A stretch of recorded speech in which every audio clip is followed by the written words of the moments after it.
Okay. So, we're back. It is a Wednesday afternoon, an unusual time for me to stream, but I was so frustrated by what happened this morning that I went in and I spent some time studying and I figured out how to get this transfer to work correctly. So, we go back in, we're going to relaunch. 6 years later, we're going to make a second attempt, and we are going to get to Moho today. So,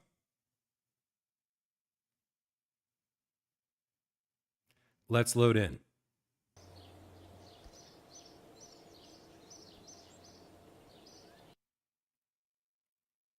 Okay, I've made a few small modifications to the craft. Oh, this is not right. Load, save, stream. There we go. I have made a few small modifications to the craft.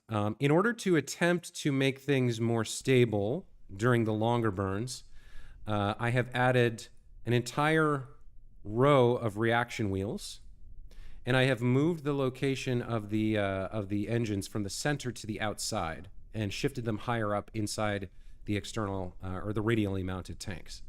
But other than that, everything is still pretty much the same as the craft we launched this morning.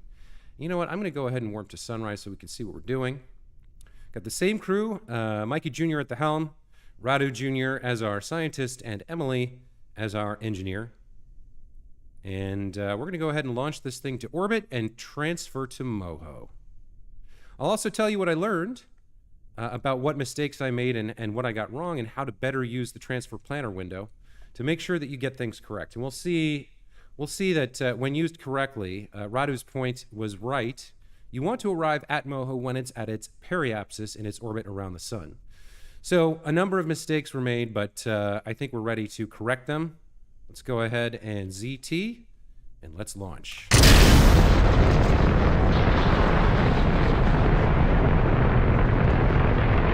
I forgot to put the fairing back. Well, I guess we'll see how we do.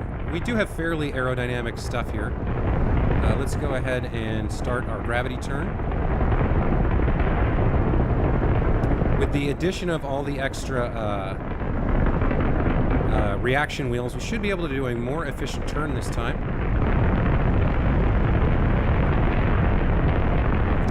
One thing to note is that the transfer window planner, the mod and the website, assumes that you are in a perfectly equatorial orbit on a heading of 0, 9, or 0. So we need to try to maintain that if at all possible. It helps make the calculation more accurate and ends up getting you where you want to go for the most efficient burn. Start our turn. Oh, okay. Well, so I think we do need the fairing here, and maybe a little, well, maybe I shouldn't turn quite that much. I'm going to go ahead and recover this craft, I think. And we're going to put the fairing on. And we will add just a little bit more aerodynamic tug there at the bottom. Okay. Man, I am determined to get this done today. Open up the Moho 1. Let's actually build the fairing this time.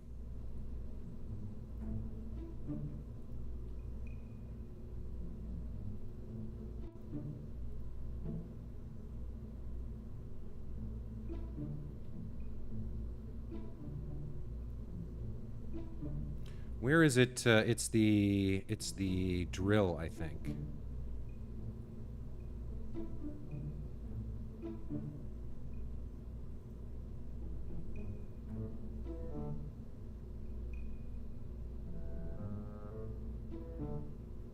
There we go. Okay, so there's our fairing complete. And let's add a little bit more. Let's take a look at aerodynamics here. Can we get a little bit more going on? Something a little bit bigger. Small delta wing, standard canard, structural wing type A. Maybe something like this. A little bit larger. Yeah, okay. Let's take these off and put structural wing type A on here. That's going to give us quite a bit more control surface. So that should fix our problems, I think. Let's move that down like that. I think that'll help. Let's give that a try.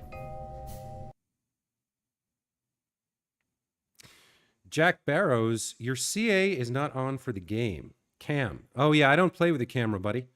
But welcome to the channel. Glad to have you here. I play voice only. Just a stylistic choice. All right, so we've got our fairing, we've got larger wing surfaces. Let's try this again. And launch.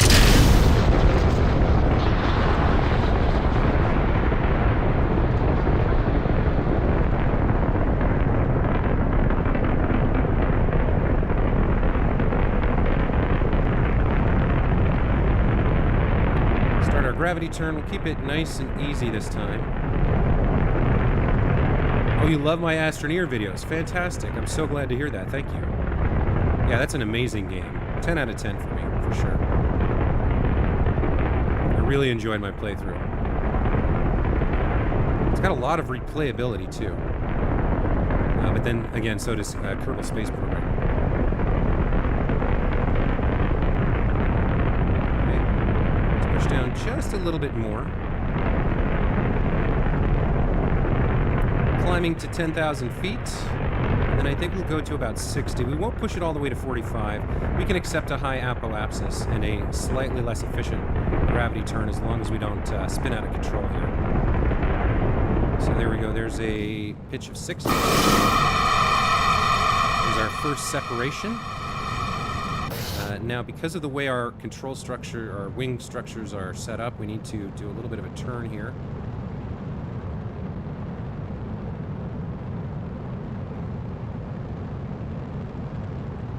Back on prograde. Oh no, I took the wrong pilot. Oh, you gotta be kidding me. Ah, come on, man. Jeez Louise. Is this your job or your hobby? It's a hobby. I am currently in between jobs. I have a bit of money saved up, and I'm using that to just take a year off to play video games on YouTube. We'll see. We'll see. You know, if I suddenly explode in popularity and can monetize my channel and make a living from it, maybe I'll keep doing it full time. For now, I'm just making as many videos as I can and having a blast doing it.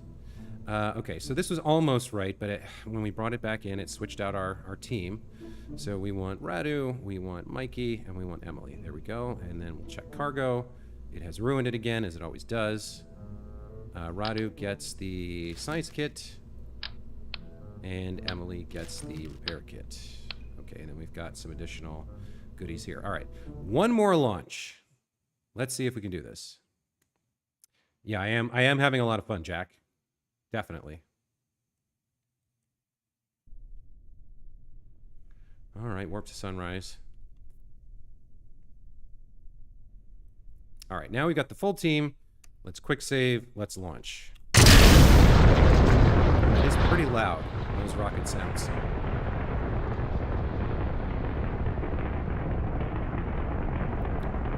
Okay, 5 degrees at 50 meters per second.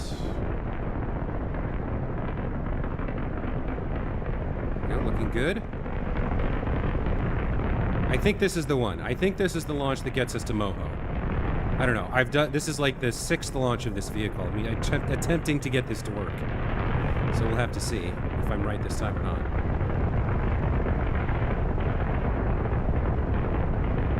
Okay, let's stick to the prograde for a bit. Angle down a little bit more. It'll naturally pull us that way. And when we get to 60, we'll level out and use stability assist. Looks like a good launch so far. Let's push it down just a bit here, down to 60 degrees at 10,000. Should be able to maintain that with these control surfaces. First separation complete. And let's do our roll. There we go. Let's pull back up to a 90-degree heading.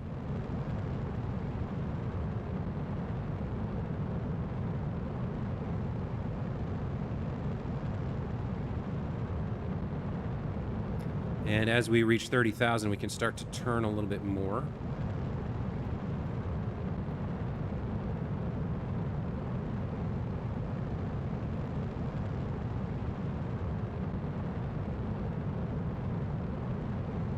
Okay, and I think we'll cut thrust there. We've got 1,300 left on our second stage. This should hopefully get us to orbit. Do you know that your title is 05, but the screen says 06? Oh, did I not change? Yeah, you're right. Let me fix that. 6. There we go. Moho Moan. Okay, so that's fixed, for me at least. I don't know if it's fixed for you, but I appreciate the heads up. Thank you for that. Okay, 1 minute 45 to apoapsis. I think around the 1 minute mark, we'll start burning again. We'll keep tracking prograde here. Let's go a little bit faster, get to that 1 minute mark, and do a little bit more burning. Okay, there we go. Track prograde.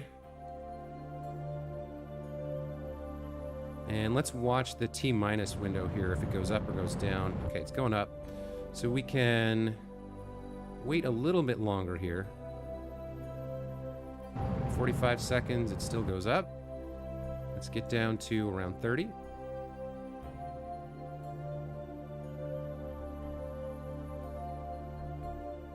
It's weird that you don't show your gameplay on this like other games that you play, like Astroneer Hogwarts Legacy. I'm not sure I follow. It's weird that you don't show your gameplay on this like other games that you play. Well, this is a streaming series. This is for KSP, I stream it rather than making YouTube videos. Right? So it's a different format, and as a result, you don't see everything that I do. Sometimes I do things off stream. Okay, let's let this get a little bit lower. We'll get down to, I think, 20 seconds here and try to circularize into a nice even orbit here. There we go, holding steady at 20 seconds, roughly.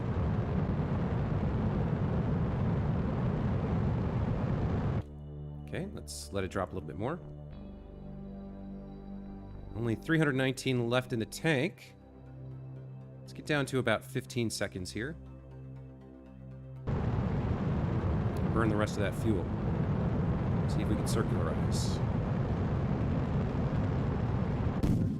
Okay. Final stage with our nuclear engines. Let's get ready to... Actually, for this, they don't have as much TWR, so I think we'll start burning right away.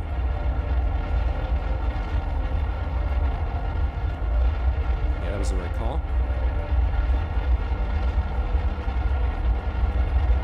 So you can see the new layout of the engines here. I've changed them from being center mounted, and we're getting a lot more, I think, a lot more stability here.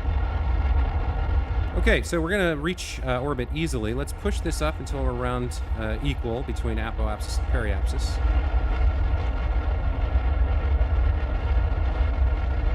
And our heading is 087, so we'll need to correct that.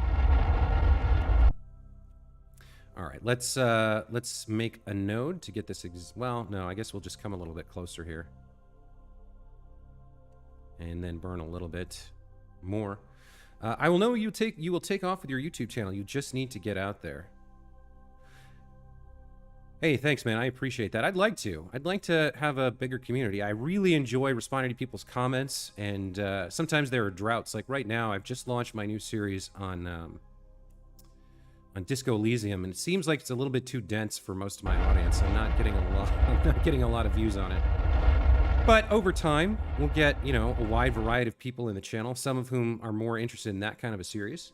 And then I'll have lots of people to talk to all the time about all of the games that I play. So I'm looking forward to it.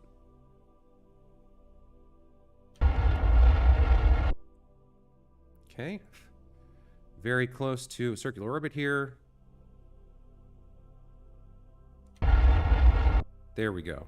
Just about even. All right, so let's quick save there, and then I'll go over the mistakes I made earlier this morning when I was making mistakes trying to get to Moho the first time. one thing we can do is recover some of our debris and delete the things we can't recover. Okay.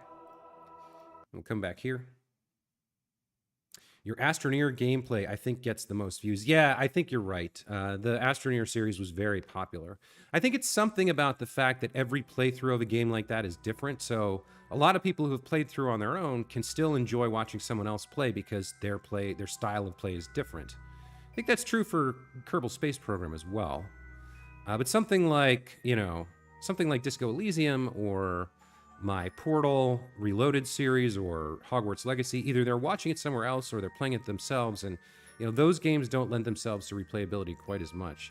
So there are a couple other games like that that I might end up doing a playthrough of. So for example, Subnautica is a game that I've played. I've beat the game. I loved it. It was a fantastic game. And so I'm reluctant to play it again because I'd rather play something I've never played before. But on the flip side, that's a game that's endlessly replayable and something that other people can watch, right? And a lot of my viewers seem to be builders and engineer type people. They seem to, I got a lot of viewers from my my blueprints video for Satisfactory. So something like Subnautica might attract quite a lot of views because people are willing to rewatch, right? Let's extend some of this stuff, get it ready for interstellar travel.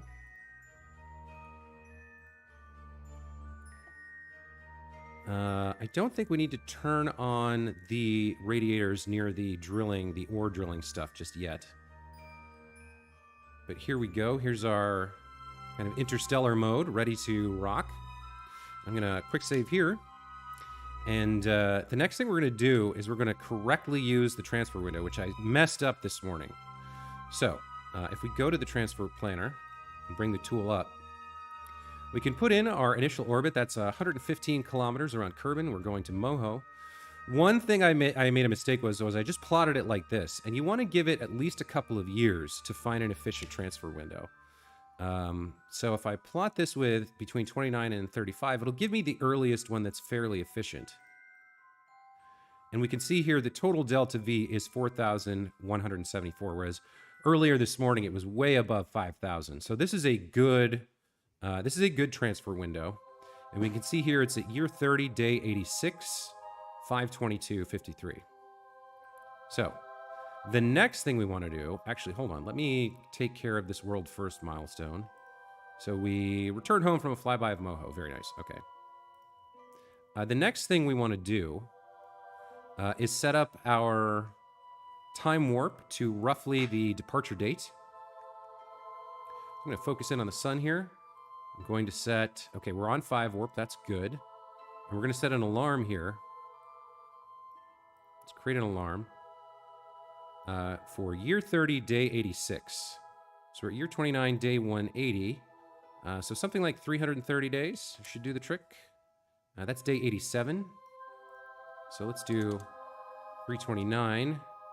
That's day 86, 4 hours and 48 minutes. We want day 86, 5 hours and 22 minutes. So this gives us a good 40 minutes of real time to configure our maneuver node to get out to Moho for the transfer. That's probably good enough. Let me take 1 hour off, maybe.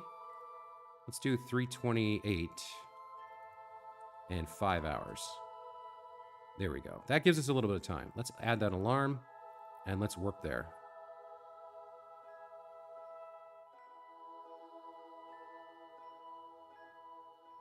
Okay, so there are 2 more tools on this transfer window planner tool that I had not correctly looked at. So as soon as this alarm is done, I play as well on Astroneer and I like watching you. Have you played both Subnautica games? Yeah, I appreciate that, man. I'm glad you're enjoying my videos, at least some of them. You might want to. I mean, if I had to ask, I would ask that you check out my my Disco Elysium playthrough. I don't know if you've played that, but it is a fascinating game, and the role-playing aspect is amazing. So it's a little bit of a slow burn, but I feel like I'm having a blast playing through it, and I really like to get some feedback. I'd like comments from people, you know. Okay, so back to KSP. Here is Kerbin. Here's Moho. So one tool, or one part of this transfer window planner, is that it shows the phase angles.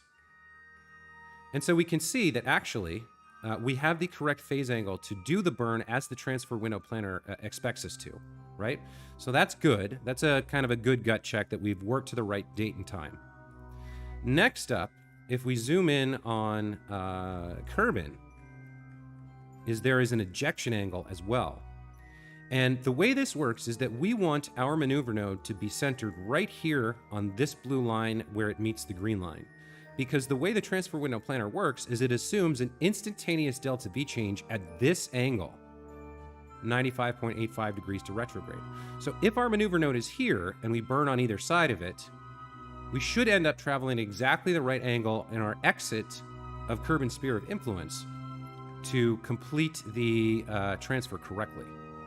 So I am going to zoom in here. Let's focus in on Kerbin. And I'm going to place my maneuver node. Let's redraw these, just to be sure.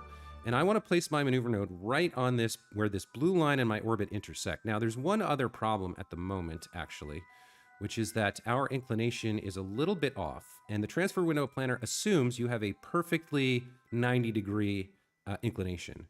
So what I'm going to do is I'm going to burn a little bit. Where are we in our... I don't actually know. I don't know whether we're on the downslope or the upslope here. Can't really tell. I think it's the downslope. So we're going to burn just a tiny bit normal and watch our inclination. And we want to get this to 0. 0 degrees is what we want. So I'm going to just put a little bit of burn in here and see whether this goes up or down.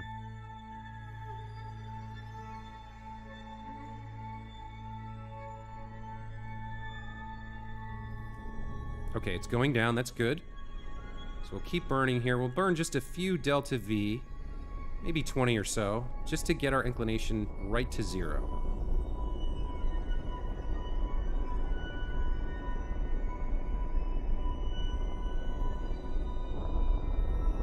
Three.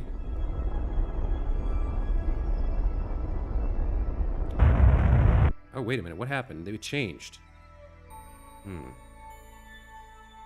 Maybe if we set the moon as the target, then we can find out... Yeah, okay. So actually, that would have been the better way to do it. Let me F9 that, and we'll try that again. We will come around to the first node. That gives us either the ascending node or the descending node. All right, we'll come over here to the DN, and we'll burn here. Burn normal right here at the DN.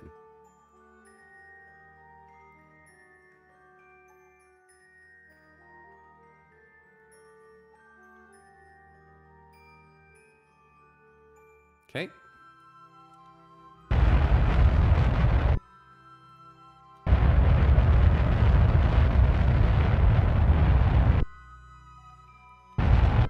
Okay, that's pretty good. Come around one more time, I think, and finish up at the ascending node. So for that, we're going to burn anti-normal. Let's come over here. It's burning through a few minutes of our time, but we should be still okay. There we go, 0 inclination. So now we're right on target for where the transfer window planner expects us to be. Quick save there. What is the game you're talking about, and what is the game about? You should try and branch out with other games. Yeah, I do. So I play a lot of different games in the YouTube videos, but the stream is kind of limited to Kerbal Space Program at the moment in terms of the live stream. Disco Elysium is a game about an alcoholic detective. So it's a detective RPG, but it's in this alternate world, and he has all of these kind of internal madness facets to his personality. And he wakes up with amnesia out of a deep alcoholic stupor and finds out that he's a cop who's investigating murder. And that's as far as I've gotten, but so far the writing and the roleplay is amazing. Okay, let's bring the transfer window planner back and reproduce what we're working with. So year 35 or year 34, we're at a 115 kilometer orbit of origin. We're going to Moho. Let's plot that. Let's bring up the ejection angle. And so we want to plan our maneuver right here, right on this blue line where it intersects the orbit. So add a maneuver here. 14 minutes from now, we're going to do this burn. So we've got time to work with. And if we look at the components of the plotted burn that the window's given us, then the prograde delta V is 2087.2. 2087.2. Here we go. And the normal delta V is actually anti-normal 906. So we're going to put negative 906, just like that. Okay, so there's our maneuver plotted. And now we're done with the window. If we zoom out and we set Moho as our target,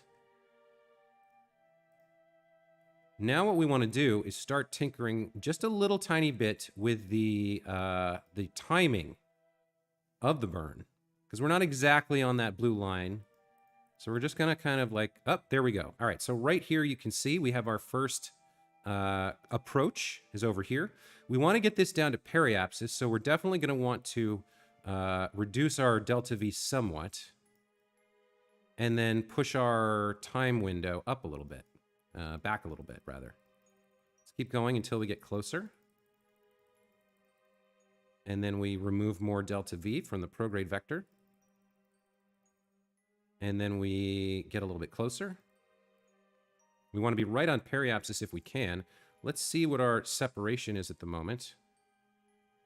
19,000 kilometers. All right. Let's reduce our delta V some more. And then bring it back in. And then reduce delta V some more. We might have gone too far there. Okay.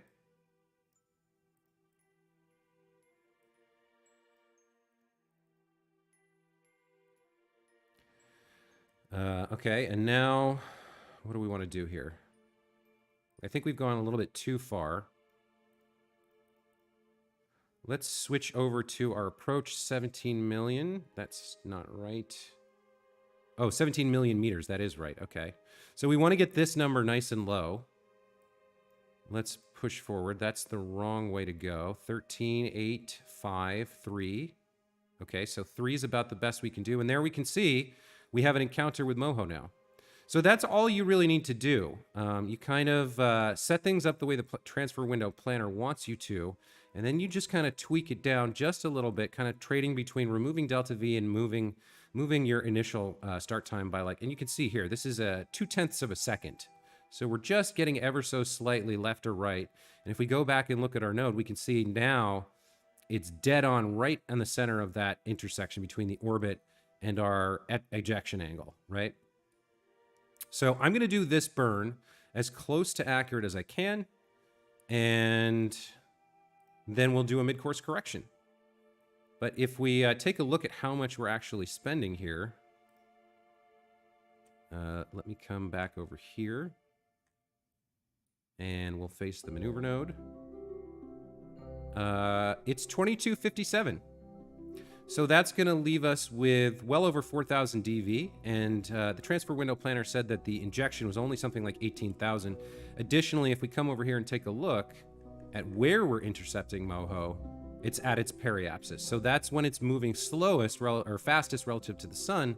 But since we're coming from a higher orbit, we're actually going faster. And so we're trying to slow down and meet up with Moho in the middle.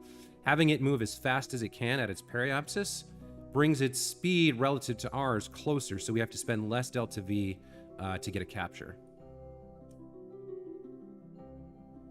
Sorry, Jack, let me catch up with you. What is it on and is it free? You should get a face cam. Well, it is not free. It's on PC. I think it's on consoles too. But I bought it on Steam and I think it was on sale for like $40. So again, I'm not asking you to play it. I'm asking you to watch me play it. The first 3 episodes, or the first 2 episodes are up on my channel now. Again, it's called Disco Elysium. The playlist should be right there on my homepage, and the 3rd episode will come out tonight at 6. And as for the face cam, if you really want to see, I guess I can put it on for a little bit here. I should probably go brush my hair, but I'll I'll just turn it on and you can see what I look like. See if I can get this set up. I actually haven't done this in OBS before, so let me see what this is, how this works. I'm gonna pause the game briefly, and we're gonna come down to OBS, and we're gonna add, let's see, add, is there a webcam? Video capture device? Is that webcam?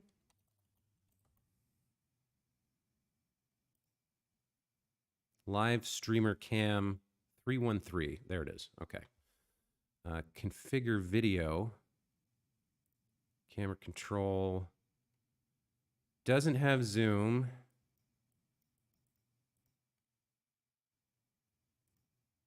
Yeah, I don't have any real control here.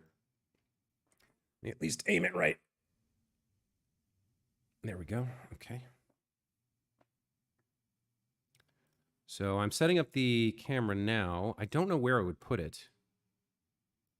I guess bottom right, sort of, would work.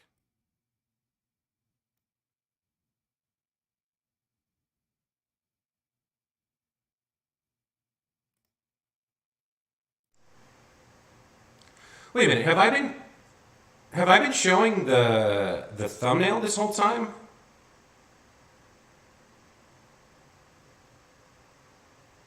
Have I not been showing the actual game? Oh my god. Why didn't you say something, man? If I've been showing the thumbnail instead of the game this whole time, that's garbage. Why? I wish you'd said something. Anyway, here's my face cam. Hi. Nice to see you. All right, let's get back into the game. That can't be right, right? I can't have been showing nothing but the thumbnail this whole time, can I? Now I gotta know. I gotta know. Let me go over to YouTube here. YouTube.com. Your channel.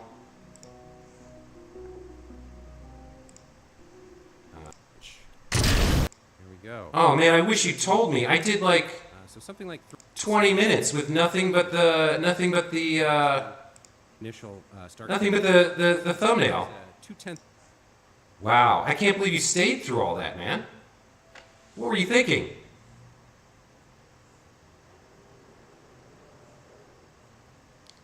I have a bad PC, yes, and on your other videos? You're echoing? Yeah, I was echoing briefly because I was playing the video and it was coming through in OBS. Wow, that's amateur hour. I'm so sorry. If you are catching up now after skipping over everything, I really feel bad because I went through the whole process of showing how to do this because I learned and taught myself and figured out how to do it. And I was just showing you guys the thumbnail for 20 minutes. Wow, today has just been a complete disaster. But anyway, if we zoom in here, this is what I was talking about earlier. So the transfer window planner tool will show you these ejection angles. And what you want to do is put your maneuver node right on that where that blue line for the ejection angle intersects the orbit. And then plug in the numbers for the delta V, and then from there kind of tweak it a little bit, just little small amounts of delta V and time until it's right where you get the encounter, which is what we can see here. Anyway, I apologize for that, man. I was so caught up in like how frustrated I was this morning that I had to stream again and get this right. And then I streamed my thumbnail for 20 minutes. So that sucks. Okay, so let's do this burn. This is an 8-minute burn. I'm hoping, and we'll go ahead and we'll leave the quick save where it is. Actually, let's make a specific save right here. We'll call this pre-transfer or Moho pre-transfer save. Okay, so we can come back to that if we want, so we can quick save again. Let's jump forward.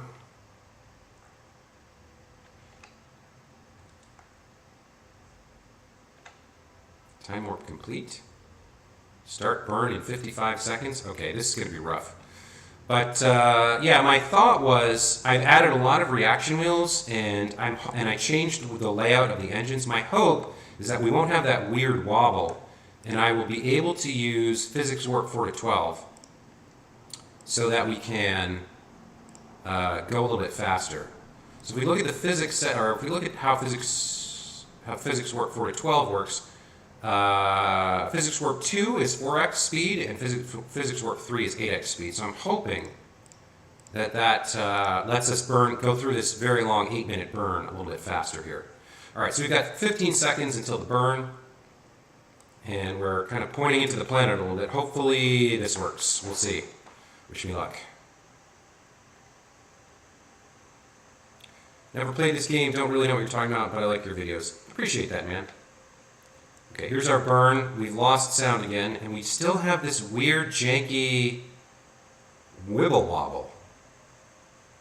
I don't know. Let's see what happens if I go to 4x speed. Yeah, it just wobbles too much. I don't know why. I'm not sure why. I've got a lot of reaction wheel on there. I'm not sure why it wobbles like that. Well, let me turn this back to standard physics warp. Let's see if 2x can get us there. Yeah, I don't know why it wobbles like that, man.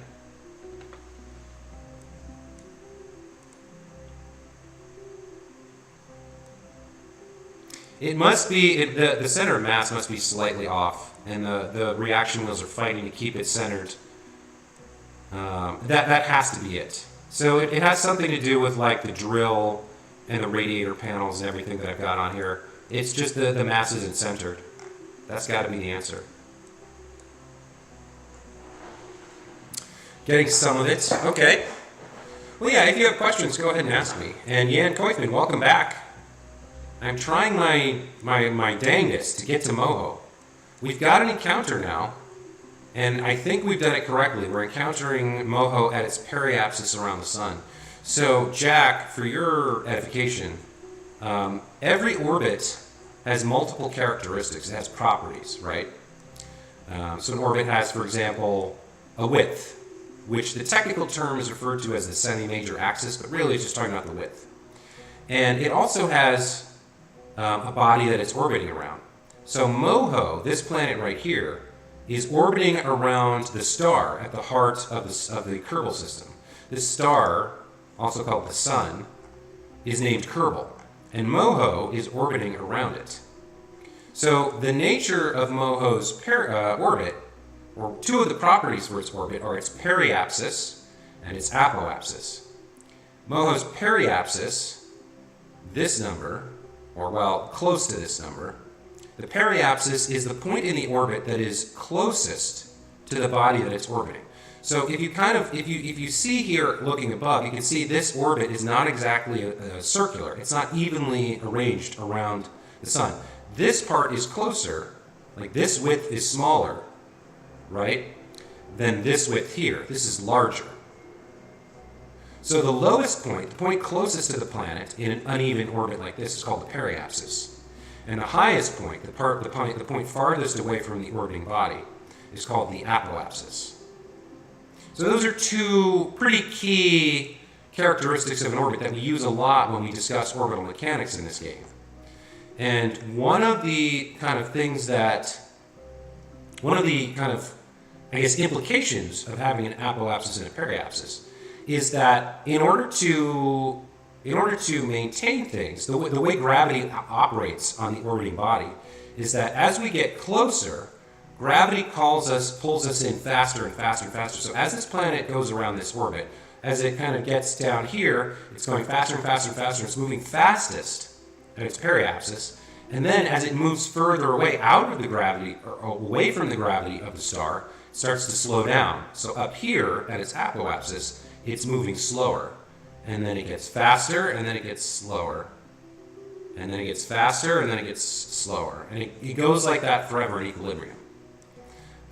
What we're trying to do is we're trying to go from Kerbin, the planet in this light blue ring, and we're trying to travel inwards along this purple path right here, this dotted path. to intercept Moho. We're trying to travel from this planet to this planet. But in the time it's going to take us to travel along this path, this planet, Moho, is going to travel this far along its orbit. And so we're starting here, we're trying to get there, and we're traveling along this path to intercept where it will be in the future here. And we can actually see if we hover over this, this is in 123 days in-game time. So one of the ways that we make this efficient, that we can use the least amount of delta V to get there, is to travel such that we arrive when Moho is at its periapsis, because then it is moving at its fastest in its orbit. We are at a higher orbit, so to travel around a circle, we have to go a lot faster than this planet goes in its smaller circle. And so, excuse me, we're actually trying to slow down from where we started. You can see we're starting to escape Kerbin's sphere of influence now, and this golden line is our projected orbit. You can see it's shrinking as we're burning. So we're trying to slow ourselves down relative to Moho, and it's moving faster than us. We're moving faster than Moho. So we want it to be moving as fast as it possibly can when we get there, so that the difference in our speeds is as low as possible. So I've been going on and on about this for a bit. We've got another 3 minutes and 50 seconds of burning to do, though. If we go back and take a look at our ship, we have passed our periapsis, our lowest point, and are now sailing off into the dark black yonder, heading towards Moho. But the goal is we're moving faster, we're going this way, and we want to get here when Moho is at its fastest, so that we're not going much faster than it, because then we'll just shoot past it.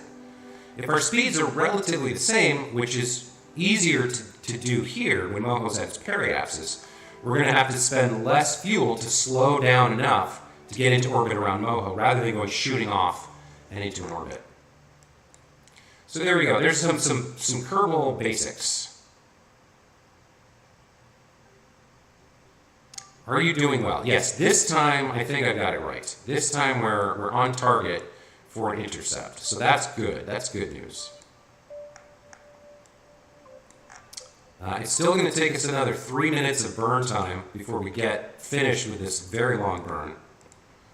Unfortunately, these engines, while extremely efficient, they have a specific impulse of 800, which basically means how much they can push you for a given unit of fuel. This is a very good number. This is basically the highest in the game. Despite being very efficient, they don't have a lot of thrust. So it takes a lot of time burning to get us where we need to go. But our 3 Kerbals are happy.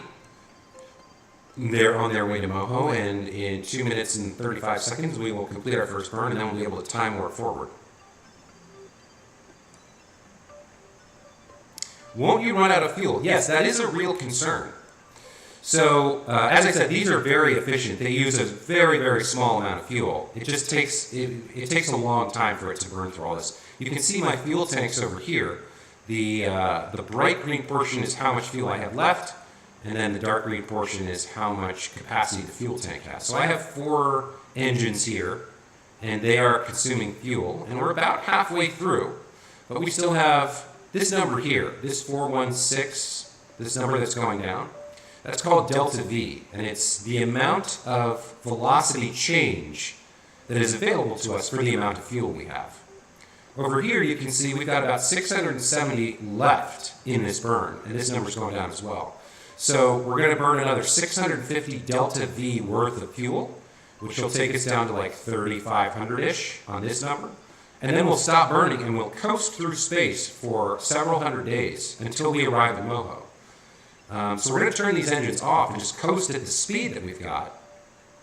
In space, there's no air, so there's nothing to slow us down, so we'll just keep moving at the speed we're moving on our orbit around the sun.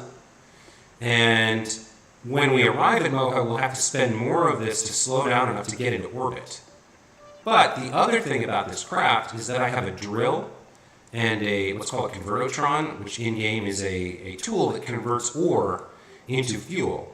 So we barely have enough to get there, And then when we're there, we're going to mine ore from the surface of Moho, the planet we're going to, and we're going to convert that into fuel to come home.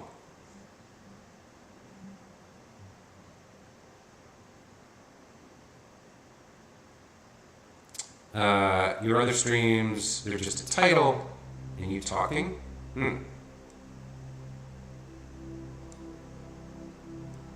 Well, I'll try to make sure that all my streams have video. That's sort of the goal. Okay, we're a minute short of finishing this burn. And we're almost done with this burn.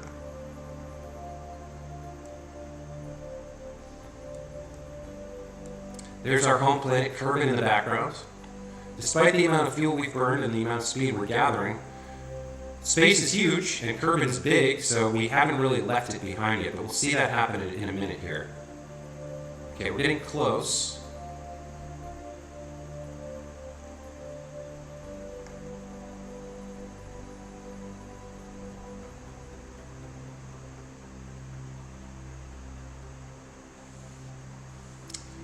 "45 seconds left. And as we come out, we can see this golden line getting closer to this projected dotted red line. It's sort of hard to see on stream, I know. But we're watching ourselves get closer and closer to the encounter with Moho.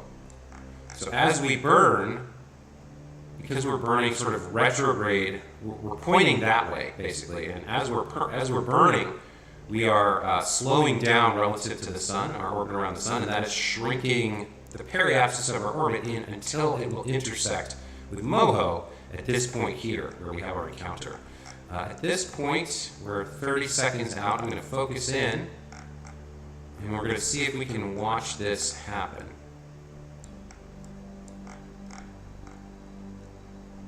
Getting very close now.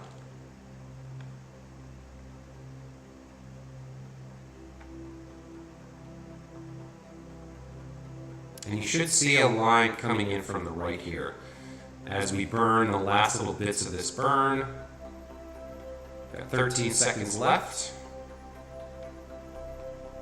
Should see a line coming in to match up with that very shortly here.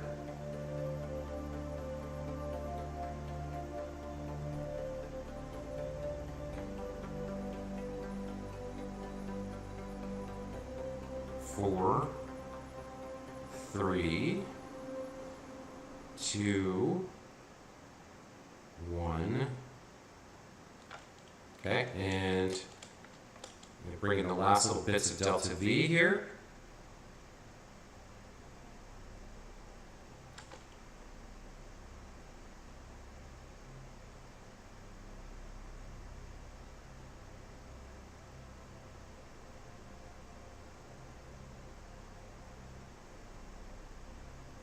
Okay.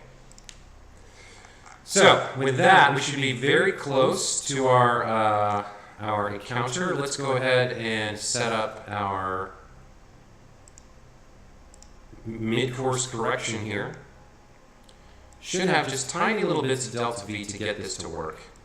So let's zoom in here and see if we can get something happening. So we'll go to half a meter per second, and we'll just start kind of messing around with it until we see, am I going too fast or am I going too slow? Looks like I might be going too fast. Let's reset this. Maybe. Maybe not. Okay. Maybe we need a little bit more. Let's go to 1 meter per second delta V and just kind of spam this until we see if we get an encounter. That seems a little bit rough. Let's remove prorated component and let's start working on. Let's try something like this. Radial in, radial out, maybe. Nope, that's not going to work.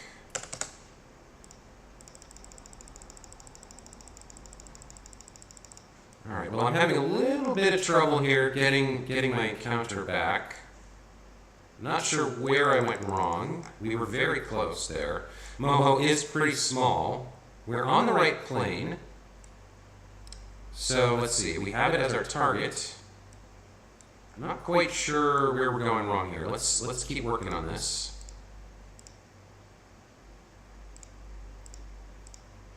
What is approach 1 and approach 2? So those are values that tell you the first time you're going to approach your target, how far away are you going to be, and how long will it take you to get there.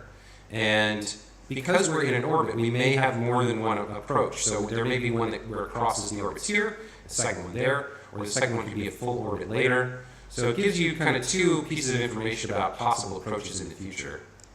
I'm not quite sure where I'm going wrong here. I'm going to kind of scale down, just tweak this a little bit. I did see an approach way out here, but that seems a little bit off. We shouldn't have to go that far. I guess we'll kind of start there. We'll get back to that and see if we can bring it back in. Okay, so there's an approach.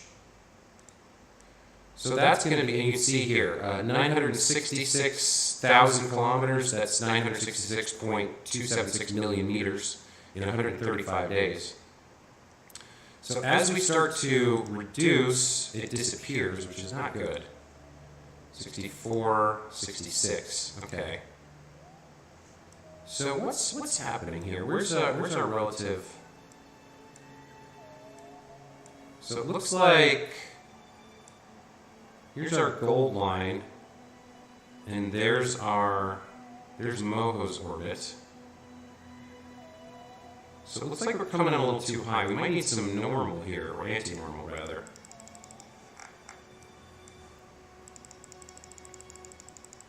That is making it worse.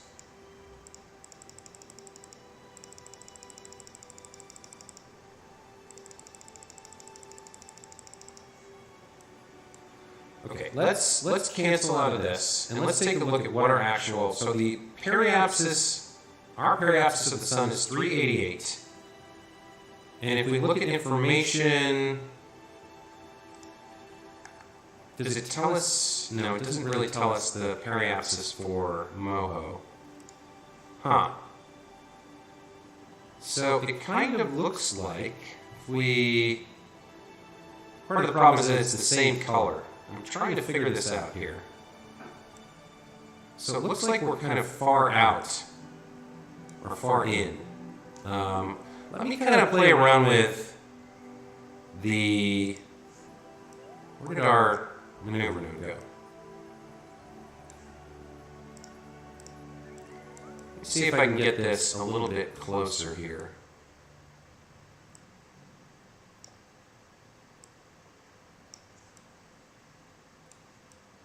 It's kind of hard to tell. Yeah, it's pretty tough to tell what's going on here. Let's bring it in the other way.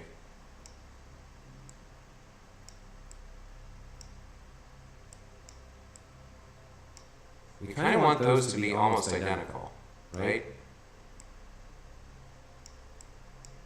I want those to be as close as possible. So if we do something like that, then I would have thought we would have an approach here. So what are we missing? Yeah, the inclination is the same, so they're roughly the same height in space.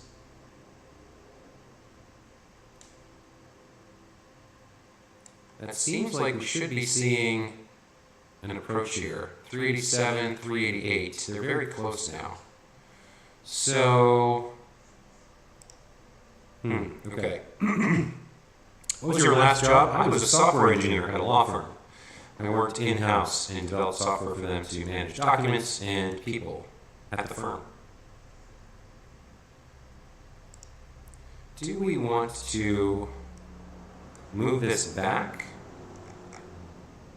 Maybe we want to move this way back here. Kind of play with it back here a little bit.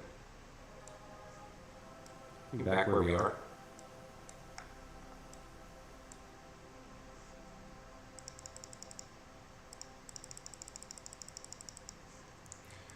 I'd love to get an encounter again, game. Can you help me out with that? Let's move this all the way up and kind of spam it forward and see if we can get anything to show up. I did something wrong. I might have burned too much back there at the start.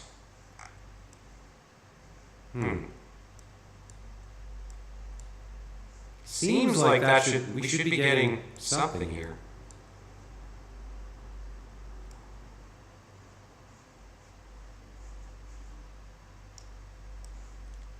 Maybe if we throw some radial in or out.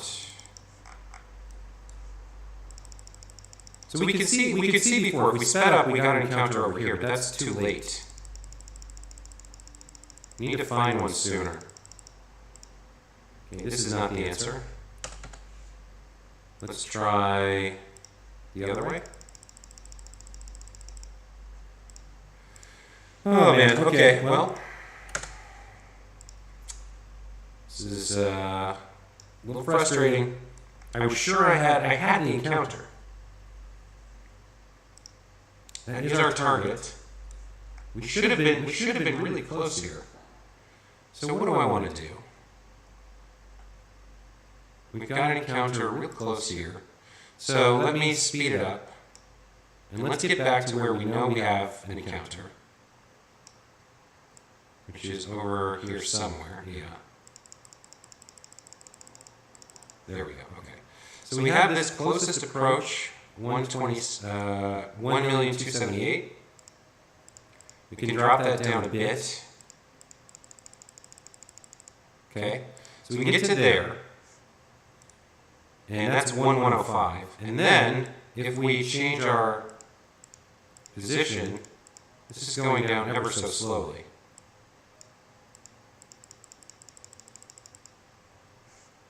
If we bring this forward to here, it's 105, okay.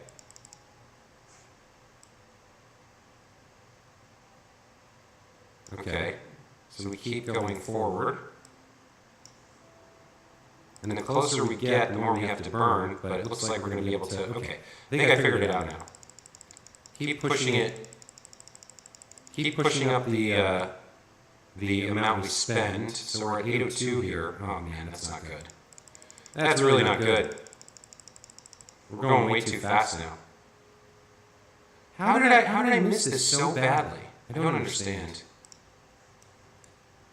All right, well, let's go back. I must have screwed up the burn. Because we were on course to do an intersect, and somehow I messed it up. I don't know what I did, but I did something wrong. Because if we go out here now and look at this, we can see that we have an encounter right here before Parallax, but still we have an encounter. So I don't know what I got wrong there. But we burned either way too much or way too little, or we didn't account for part of the component or something. Man, the really frustrating part is that I have to sit through this whole burn to get there. It's an 8-minute burn. I don't know what the wobbling is about, but all right, we're gonna try this again.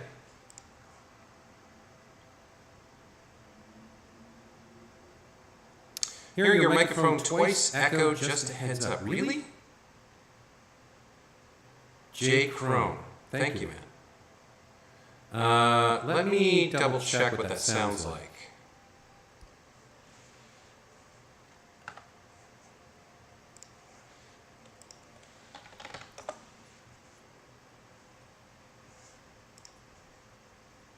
Go to my channel.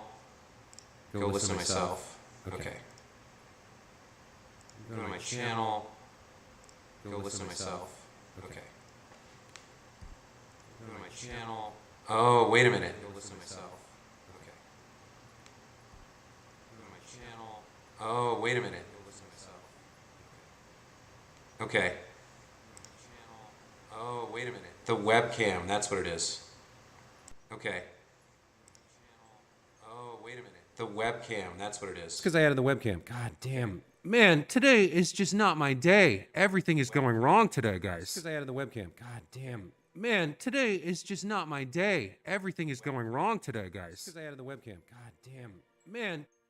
Okay, that should be fixed now. Good Lord. What a disaster. Everything's awful, and I hate it. And I've missed this window now. All right, let's load this again. Try one more time.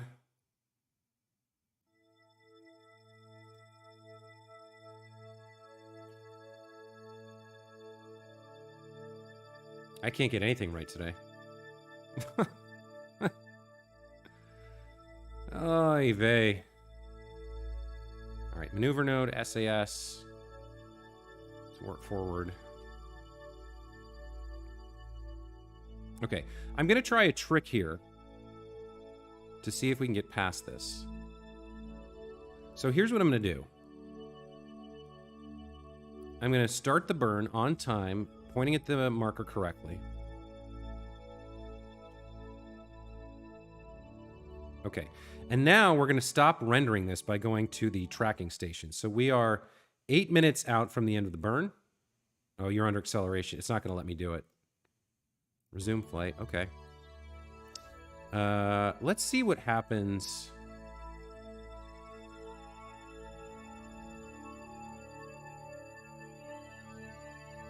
Yeah, let's go to the map screen and let's zoom out, right? So if we zoom out, we're no longer rendering the craft. Maybe the wobble won't happen. Maybe it will just plot the vector if we're not there, as if things were working correctly. So let's go to physics warp like this. Let's zoom out and let's see if we can get this to work like this. No, see, it's swinging around. It's pointing entirely the wrong way. And all this swinging and stuff, that's going to completely ruin the trajectory. I don't know why. I don't know why it's like that. It's super wobbly. And it won't hang on that. It won't stay on the maneuver node. Something about the acceleration kind of ruins it. So that's definitely not going to work. That's not going to get us where we want to go. I got to redo this. And we got to do it the hard way.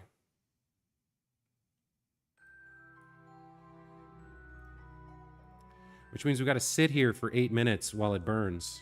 Ugh. That is so frustrating.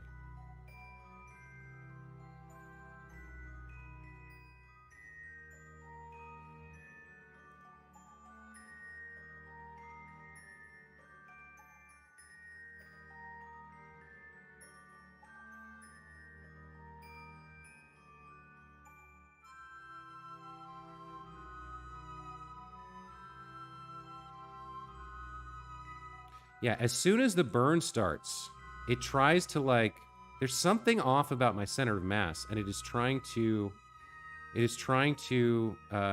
like the thrust is not evenly distributed, so it's trying to, like, push it off balance. And even though I have all these reaction wheels, it's not enough to compensate for the off balance of the thrust. It's something to do with, I think the Drill-O-Matic probably has too much weight, too much mass, and so it can't compensate. Which means the only way to get this burn to work is to do the whole thing live. Which sucks. I wonder if I should just go... Man, I really don't want to. But I'm wondering if I should just go back to the VAB and redesign the craft so that I can warp past this. Probably not. I mean, 8 minutes is a lot, though. Been feeling off today as well. You're not the only one. Jack Barrows too. All right, well, thanks guys. I appreciate that. Okay, so we've got 8 minutes here while this burn happens. What do we do? What do we do? I guess we go look at memes on the internet.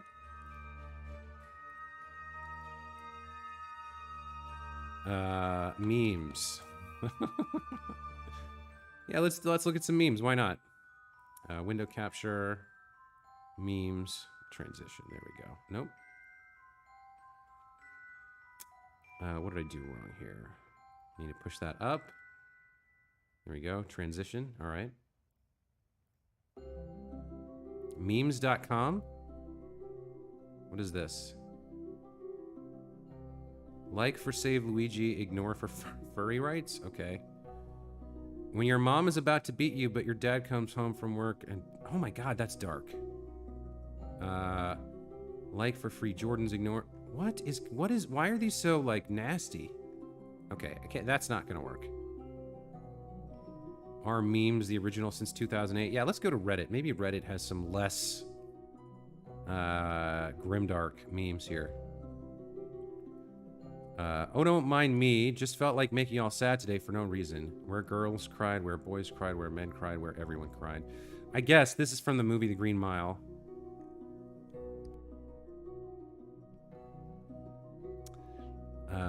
Furry test. No. Ass guys, boob guys, feet guys. Okay. I've moved the moon with a finger, so I destroyed it. Amateurs. I don't understand this one. When she invites you over to play Lego and she pulls out her 3,000-piece Death Star Lego set. I guess this is a swing right here. Boop. Okay.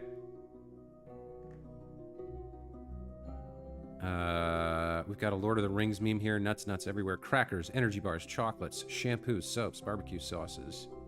Flavored coffee may contain traces of nuts. Pinocchio, Puss in Boots. Man, are these like the good ones? Let me go to like top of all time.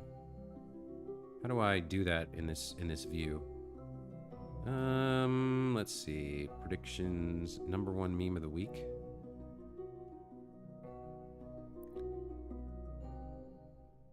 That's the #1 meme of the week? Okay.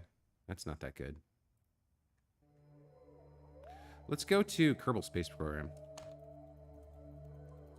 And again, I'm literally, we're just spending 8 minutes burning here. We've got another 5 minutes left, so I'm just trying to burn some time. Jack says, question, how old are you? I am 42. I turned 42 in February. Okay, so we've got a KSP 2 patch confirmed. Notes will come tomorrow with the patch release. Patch will go live tomorrow. Okay. KSP 1 image video I have cooked.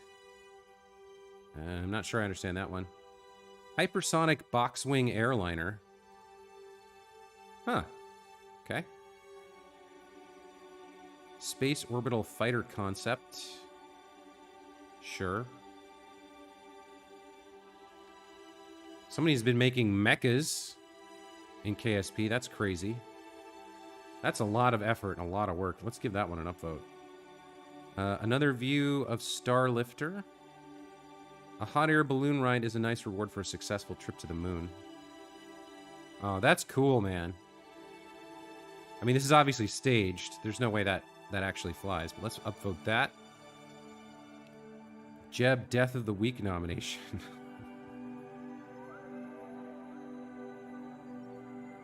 Memes have seemingly degraded in quality over the years. Yes, I agree. How long is this going to take? What did they do here? Did they just lock it to the ground and then fire it to kill him with G-forces? I don't know about that one. Sun, Sky, Starfighters. That's pretty cool. I'll give that an upvote. A Minmus landing, sure. Newbie can get an upvote. Landing a plane on the large dish. This is in KSP 2. Is he actually going to land this? Wow. Okay. All right, that's kind of impressive. What is Jebediah Kerman's favorite band? The Struts. Given the state of KSP 2 right now, my total confidence, I'm pretty proud of myself. This guy landed something somewhere. Interplanetary, misspelled. That should be an E, not an I. Tug, hauling a new space station from Minmus to Pole. 50-minute burn, Kerbin to Joule. Well, that's pretty big. Finished constructing my first major interplanetary ship. Destination Duna and Ike. Game doesn't care. This guy made a flying lawnmower. What? KSP 2. Unbelievable. Let me check how much time we have left. We've still got 3 minutes to burn here. Just 3 minutes of nonstop burning. You like video games at 42. My dad hate games at 51. Yeah, I mean, I grew up with video games. I've been playing since I was 8 years old.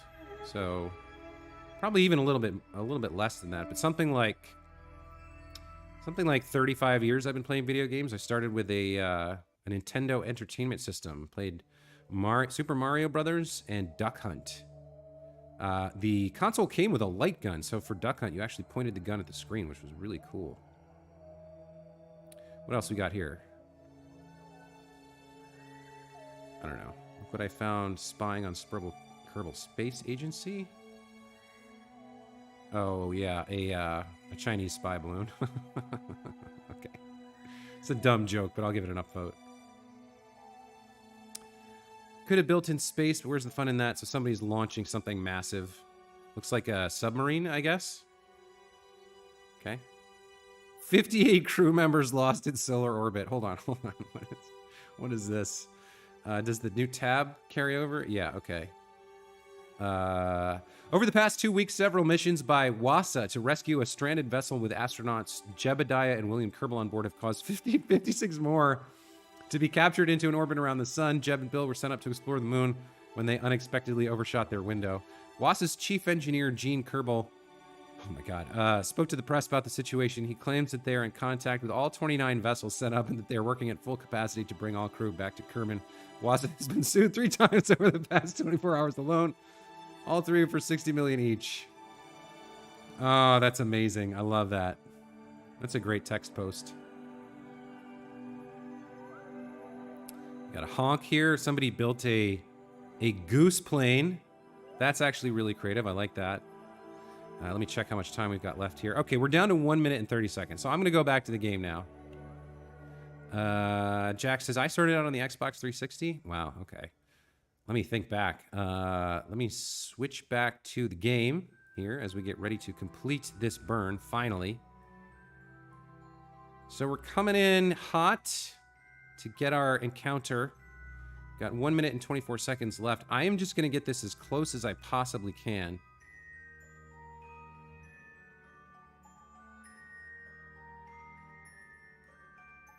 So I would love to see this get... man, how do I guess I focus on the sun and come in and watch this? So the purple line... The purple line is my projected, yeah. So we want these to be basically identical. 4,019,966,967. If we can get these as close to identical as possible, we should get our encounter. So let me think. After the NES, I had a Super Nintendo when I was in 1st grade. I think my uncle bought it for me. And then, I'm trying to think back. What was after the Super Nintendo? I had a PlayStation 1. And somewhere in there I had a series of Game Boys and I think a Sega Game Gear at one point. After the PlayStation, I think that was when I got into PC gaming. I picked up a PC with like Doom.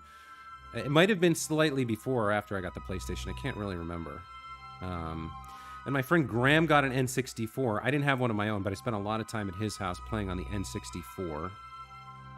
And then when I went to college, I think at that point I did get an N64 because we played a lot of GoldenEye. But that I don't think that was mine. I think that was someone else's. But I think I got... I'm trying to remember. At some point, I had a GameCube. I think before that, I had a Dreamcast. I think in college, I got the Dreamcast. And then later, I got the GameCube.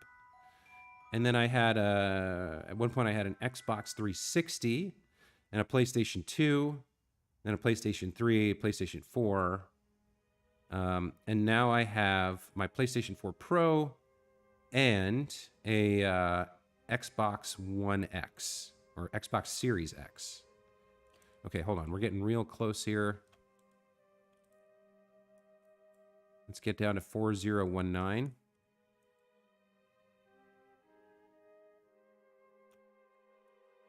19996. There we go. Okay, we overshot it a little bit. Let's turn back around prograde here, or actually retrograde, I guess. No, it would be. Okay. Anyway, I think we're on target there. We don't have our intercept. So I think I F5 here, and now we try to kind of mess around and see what we can do. Prograde, I guess. Just like burn little bits and see if we can get. We're gonna set that as our target and kind of burn and see if we get the. See if we get an encounter or an approach.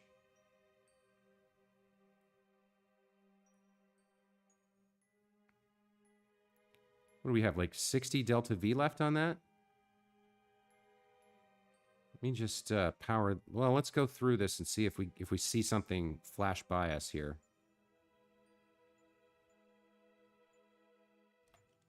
See, that's all the way over there again. I don't quite understand what's happening here. Well, that's clearly not right.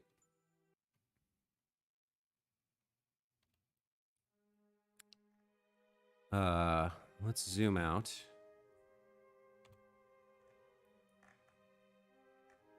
So we are on this line. Where's that? That's 2 minutes? No.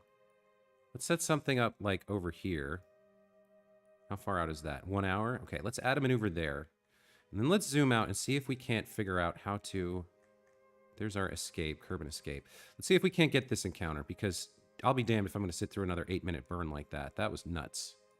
Why? What has happened? How did I screw this up? Again, I don't understand. I feel like we should be adding like a little bit of...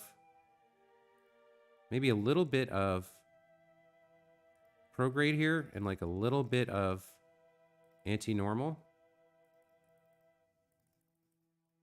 Something like this. And we should be getting an encounter somewhere. Yeah, we should. I feel like we really ought to have the encounter now.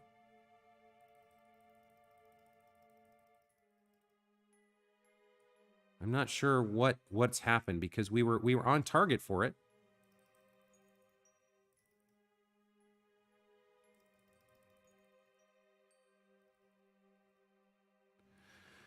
Gosh darn it, this is really frustrating, guys.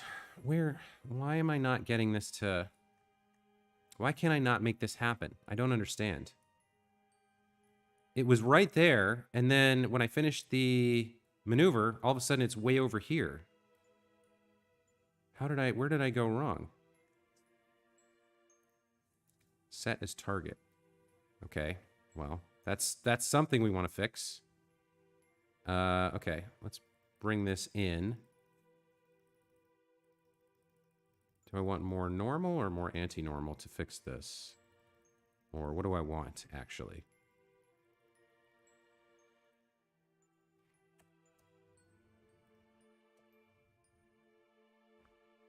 Do I want to... Did I go too far? Do I slow down here? I really can't tell. I mean, at least that's something. Right? That's something at least.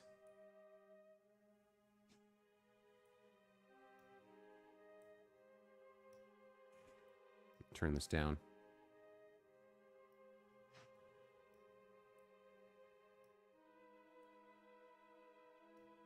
How did I get all the way over here? I don't understand.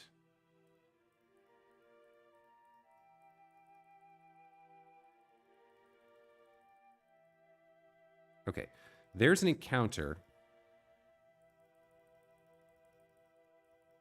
That's growing it. All right, let's shrink it. Okay, so as we kind of... Okay, now we're making progress. As we keep adding normal, we can speed up and bring it closer. All right, so...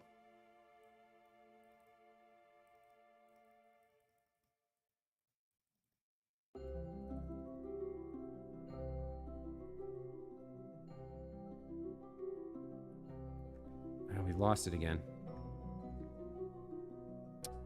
I'm so confused, you guys. I feel like I did everything right this time.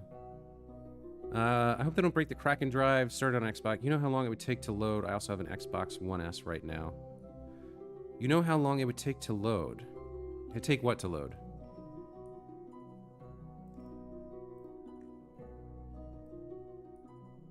Hey, I don't get it. It was right there. Did we not burn enough normal? Is that what's going on? Let me come out. Hold on. Let me see what happens if we just do normal here. Let me pin this descending node. Okay, so we want to go the other way.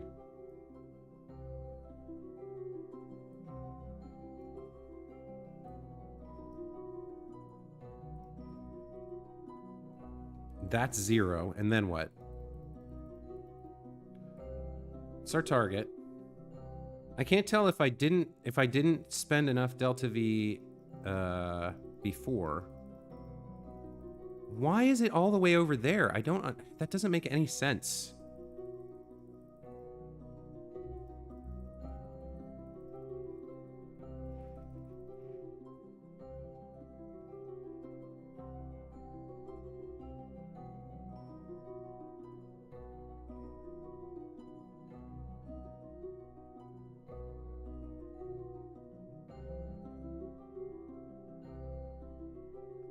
Really doesn't make sense to me, because when I set up the initial burn, it was all the way over here. Whatever. I'm just gonna go for this encounter here. This is fine.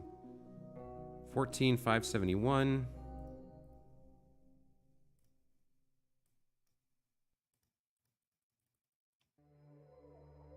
Okay. That's an encounter. Now what? Now it's happening over here?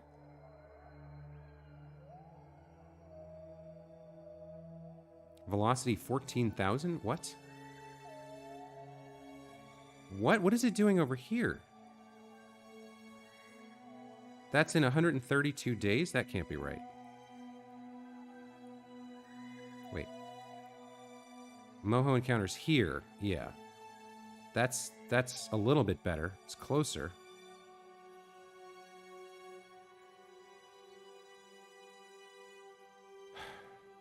So confused. What did I do wrong? So this is a lot of stuff. It's a lot of stuff.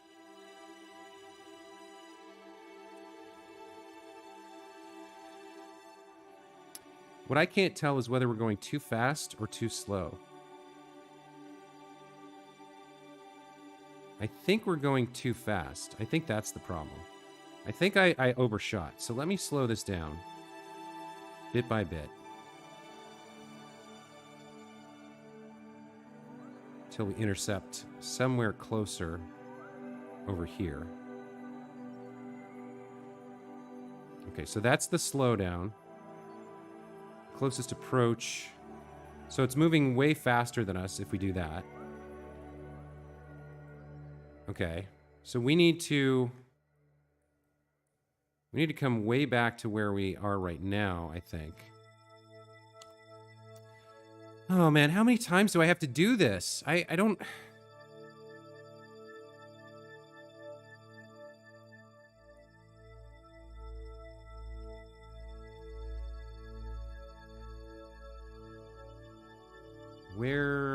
Where's our... All right, let's set something here. And we go this way, right?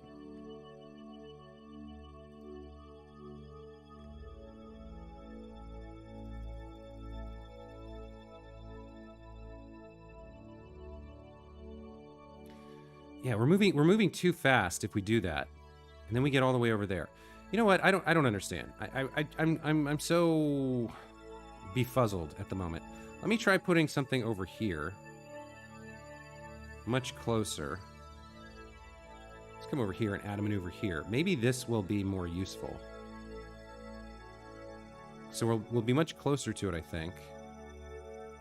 start adding bits and pieces of delta V. Okay, that's not right. Let's slow down. Is there an encounter here? No, okay.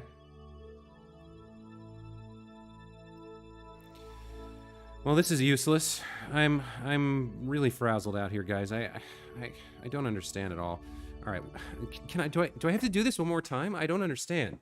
Because look, if I come back to our quick save, right, and we have this 9-minute burn set up, which is ridiculous. Where's my oh, I quick saved here. Load save. Moho pre-transfer. I don't understand what is going wrong. Why is it so far off? So here's our maneuver, right? This is the ridiculous 8-minute maneuver.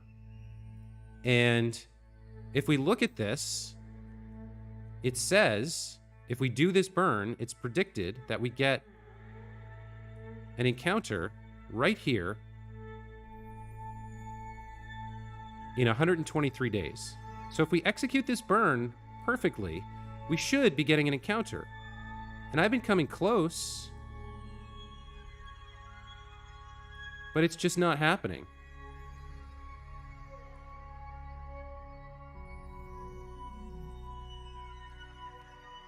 That's the sun periapsis in 124 days. So if we can get down to that exact number on our burn, then we should be right on target for this intercept, all right? So, all right, this is gonna suck. I'm gonna do it one more time, and we're gonna sit here and we're gonna watch this for 8 minutes, I guess. Because I don't see any other option to get this. If this doesn't work again, if it keeps putting me over here in 326 days, that's no good. Then I don't know, I'm gonna have to give up for today and try again tomorrow. But this says if I do this burn correctly, then we get an encounter. So I'm gonna try one more time here.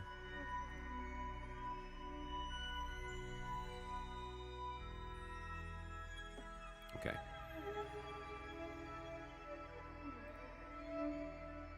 Oh, of course. I got too eager.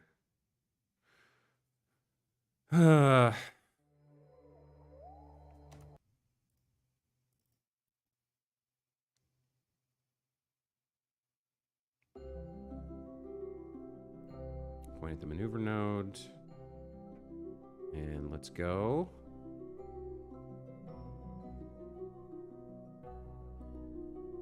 Okay. 18 seconds. We're pointing the right direction. And burn. Okay. So theoretically, if we do this burn exactly right, we should end up with our... See, it's not even in one warp, it's not pointing correctly. Let me switch to stability assist here, and as soon as I do that, it's going off target. It's like it can't. So this has got to be the problem. This has got to be the problem. The thrust is off. Okay. So how do I fix that? I don't think I can. I don't know why stability assist is not working.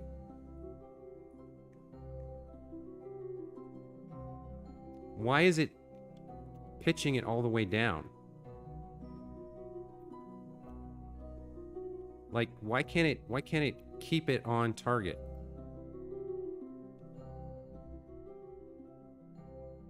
It's like it can't. All right, well,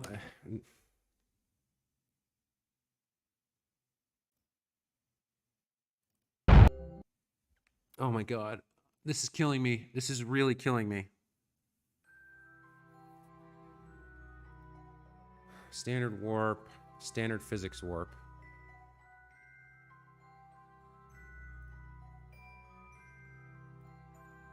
Maybe if I had RCS, I don't know. Point at the maneuver node, use SAS. But it's not on target. That's got to be the reason why everything's getting messed up. Because that, like, 1 degree of change, that's enough to kill everything. So I think I got to go back to the drawing board and redraw this whole thing from scratch so that it thrusts correctly, so that the center of thrust is even. Let me go down to the space center here. Let me take a look at what's causing this.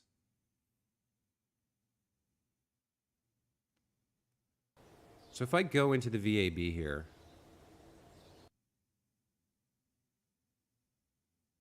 and we load up the craft, right?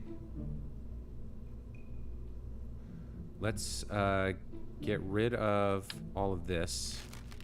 And now let's take a look. So if we look at our center of mass, okay, yeah, it's off, right? If we're looking straight down, it's slightly forward, I think. I can't exactly tell.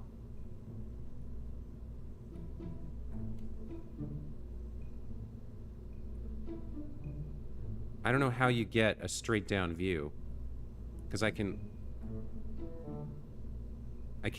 tell. How do you get an exact, like, vertical? I guess you kind of line it up until you're going through the center of everything on the screen, like that. So if that's kind of centered, like that, and we pull all the way back up, we can see it's ever so slightly off, right? It's shifted this way. And that's because of this drill. This drill is way too heavy.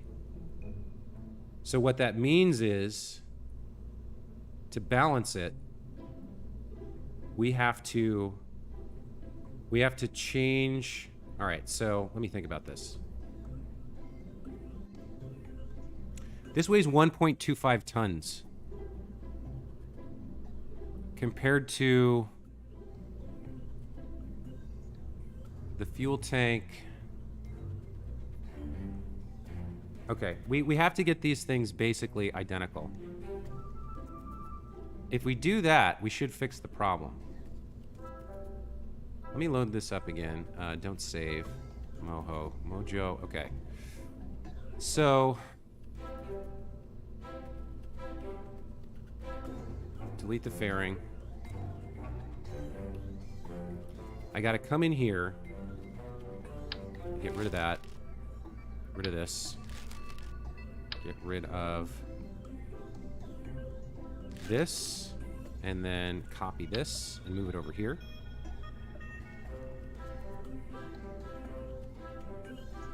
Like that. And then we put 2 of these on here.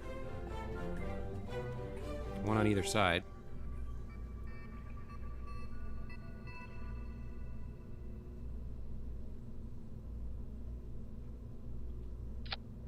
Right?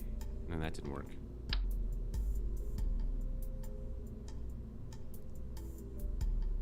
Can I get it on here? Oh, it put it on the inside. That's where it did it. Remove from symmetry. And I can delete this. Yeah, let's take this off and then shift down. Just put one on here, like so. Okay. So now we should be balanced. If we come back up and kind of do that thing again. We come down to the cubic strut in the bottom. Where is it? So we get that in the center of our screen. Yeah, now we're kind of centered, and if we bring up our center of mass, now the center of mass is correct. So that should fix that problem. All right. That's part of the problem fixed.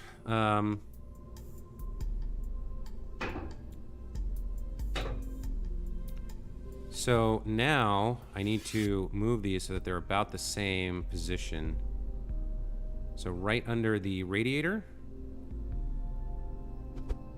Right under the radiator, that's good. And then we'll move it in a little bit. Again, kind of 2 clicks should do the trick. Like that. That looks pretty much evenly balanced. Okay. Do we have any other mass problems? I wouldn't want to run both of these at the same time, I don't think.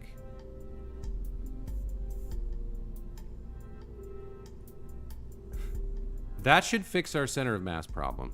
That removed a little bit of our delta V as well, but I think that's okay. I am going to test this. I wish it wouldn't do this. Oh, the other one's still up there. Yeah, okay.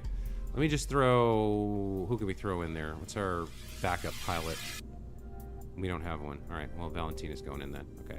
Let's save and launch this. And let me put this in orbit really quickly with a cheat. Amoga says, whoa, what is this cool game? This is Kerbal Space Program. All right, let's test this. Set orbit. Resume flight. Stage. Okay. So now, if I point prograde, right? Let's point prograde. And we're not wobbling. And if I set physics warp to 4 to 12 and we skip forward, yeah, now we're nice and stable. Okay, so that was the problem. The center of mass was off. That was the main problem with everything. So we have to relaunch. We have to do this whole thing over again. But I think if we do, we will finally fix the problems. Man, so this is another hour and a half of me failing to get to Moho. All because I put too much off-balance crap on my ship. Well, that's a lesson learned to me. Don't do that. Let's go back up to space, to our actual flying spaceship, and we'll recover it. Let's go to the... Well, the best way to do this would be what? Load the save. Moho pre-transfer. Yep. So yeah, my ship is off balance, and so it's screwing everything up. So here's what we're gonna do. We are going to cancel this maneuver. We are going to deorbit, get our Kerbals back to the ground.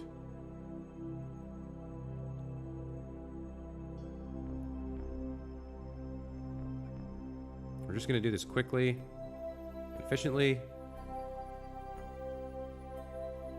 We have a heat shield and everything, so we're just going to get them back. And we're going to launch in the new vehicle, and then we're going to go to Moho. Gosh darn it. I cannot believe how many times I've screwed this up today. Okay, 25 should be fine. Let's face prograde. Stage our decoupler and our parachutes. Okay, face retrograde. And now we zoom forward. And hopefully... Let's go soft physics warp. There we go. All right. Time warp 12. Time warp 8. Let's just get down. Facing retrograde. Okay, yeah. So while it's orange, we can have physics working. We can have our reaction wheel working. Everything should be good. So we should be able to just watch this land us now. And a matter of fact, let's... 1300, that's fine. All right.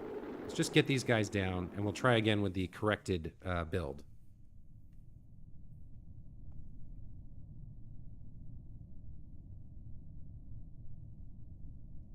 Jack says, you will get it. Amoga says, I'm going to install it tomorrow because it's nighttime. This game, Kerbal Space Program, it's pretty cheap, and there are lots of mods for it. It's a lot of fun. I've been playing for, I don't know, a month and a half, and I just never run out of stuff to do. But today's been very frustrating. I have been failing over and over again to do what I want to do. Let's go back to normal time. We're going to stop rolling, and let's recover the vessel. Okay. Now, with our corrected, we're going to launch a third time with our corrected vessel with our mass problem fixed. And hopefully that will let us do this and finally get where we're going.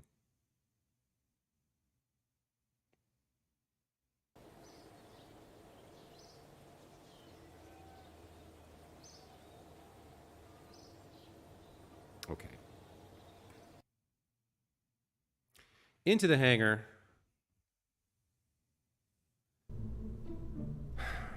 Load up the Moho Mojo. This is now fixed. Set our crew to be Mikey Jr., Rado Jr., and Emily. Fix our cargo. Always get screwed up. Let's see. Actually, Mikey can have a parachute. Radu gets a science kit. Emily gets the engineer's kit. There we go. Let's save that and launch it. And now we have to wait for the next window as well because we screwed the pooch on this one. Oh, man. They've now spent something like almost 7 years trying to get to Moho here and are still on Kerman. Okay. So everything should be standard here. Standard. Looks good. Quick save. SAS. Throttle up. And launch. If I play the game for a while, the engine sounds cut out. I'm not sure why. But it's part of the game. It's like a problem with the game. I don't really understand why. Maybe something to do with the mods. But we are just going to kind of do a gentle gravity turn here.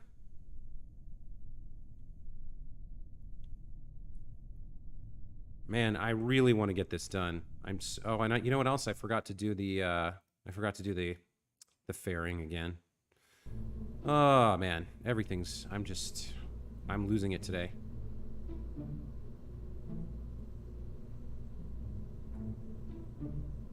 Okay, here we go. Save that. Let's see, what can I do here? I can get the engine sounds back if I restart the game. Is that what I want to do? I think I do. Did we really land on the moon? Very super impossible question. My Kerbals landed on the moon several times. On both moons. There are 2 moons in this game for the home planet. All right, crew. Mikey, Radu, Emily. Cargo is correct. Move them to the launch pad. We'll quick save here.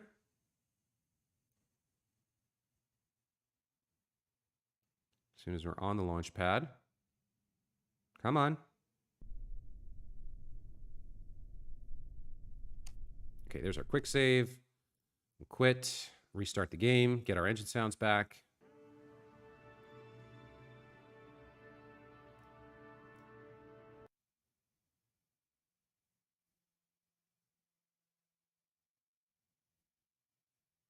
That is thick fairing? Yeah, absolutely. Okay, and the game, Kerbal Space Program, let's start that up.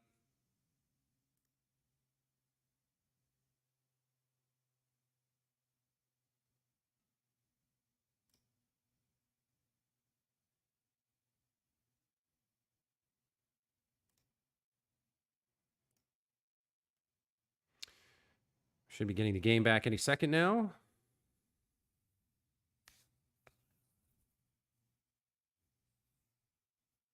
Okay.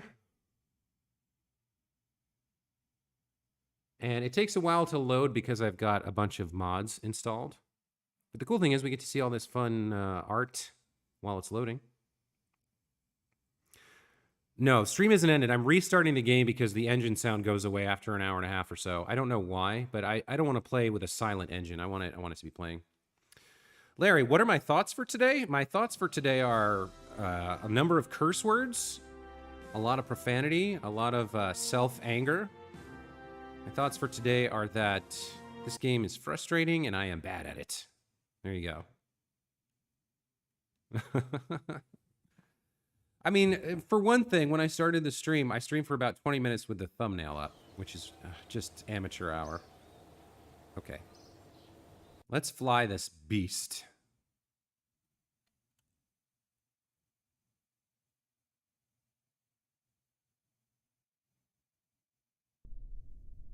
Stream's been up for 1 hour and 44 minutes and 30 seconds. All right, we got Mikey Jr., Radu, and Emily. All right, let's, for the love of God, please let it work this time. I am so done with this. There's the engine sounds I wanted.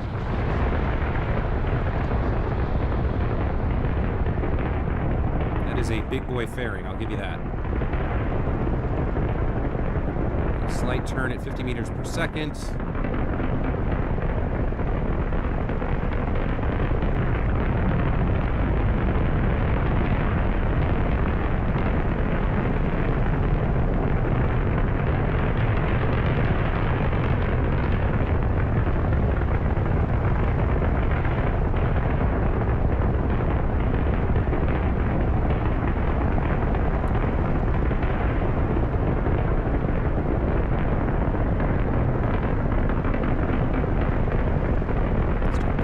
prograde vector down a little bit, not too much. I want the ship to flip. Okay. Let's keep going.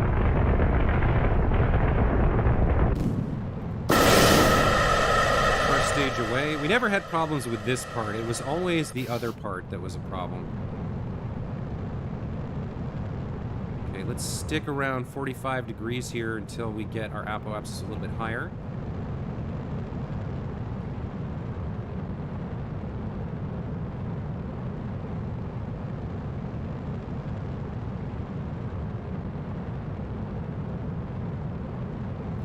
Okay, at 50, let's push it down another 10 degrees to 35. Come on. There we go. All right, we're piercing through the highest part of the atmosphere right now. This is looking good. Okay, let's stop there and wait for ourselves to get a little bit closer to apoapsis. Still have plenty of fuel left in this second stage. It's a very strong engine, the Mammoth here. So we can get down to about 45 seconds, and then we'll try to raise our periapsis.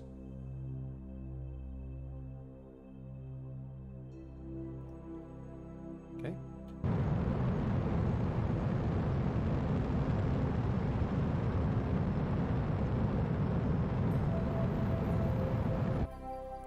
It's looking good. Let's get a little bit closer. Down to around 30 seconds here. Yeah, Larry's right. I have the waterfall mod. The engines are in the default game are not quite that realistic, but the waterfall mod makes them more so.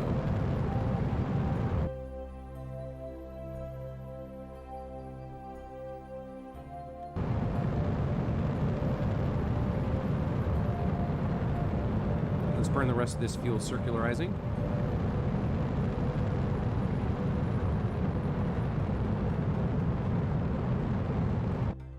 There we go. That part is easy. It's the next part that is a giant pain in the butt. And I think I want to use the rest of this fuel and get to my other stage. So let's put like 75 here, roughly.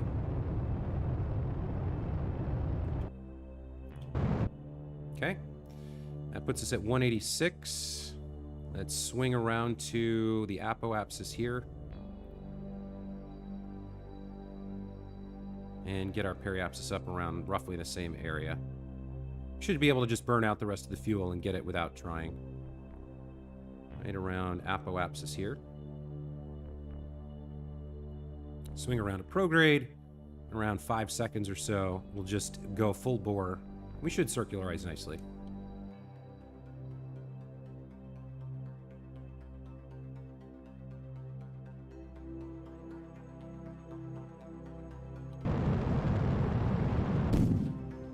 Okay, 197, 186, not bad.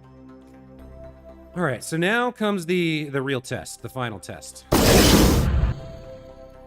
We switch over to our other part of the craft, the final stage, the interplanetary stage, which we have now rebalanced to hopefully fix the weird bobbing and weaving part of the problem we were seeing before. Let's quick save here. Let's come back around to our AP and just finish circularizing. I'd like that to be 200 and 200 across the board. Where are we heading? I'm still trying to get to Moho, man. I failed this morning. I failed this afternoon. I'm still trying. And it is rough. It is rough indeed.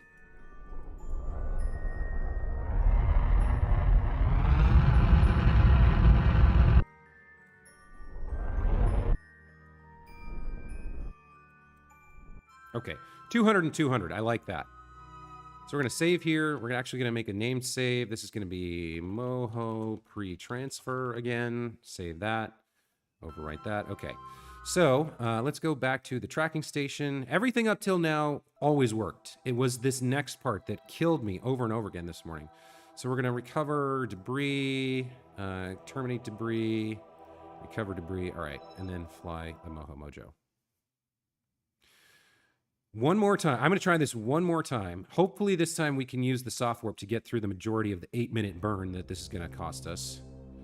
So let's see. We will bring up the transfer window. We're in a 200-kilometer orbit going from Kerbin to Moho. Latest departure 4 years from now. Plot it.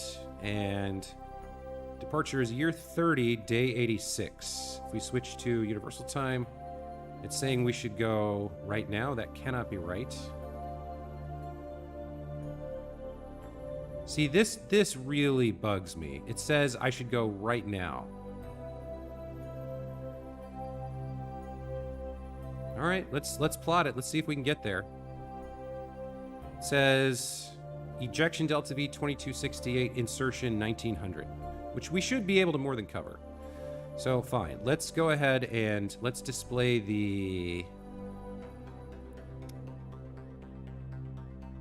Where are the tools to show? Now, why don't I see... Hold on. Why don't I see the... Oh, I have to be on the map view. Hold on. Let's do it from the map view. There we go. Ejection angle. Plot it. Okay. So we want the burn to be right here. And we want to have it with...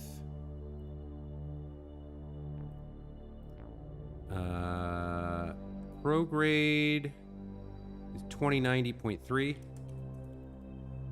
And normal is negative 881.2. Negative 881.2. There we go. 2268.5. That's what it says for ejection delta V. And if we now... We're going to have to push this forward in orbit. And if we zoom out and set Moho as our target... Now we can kind of tweak this a little bit and see if we get our encounter.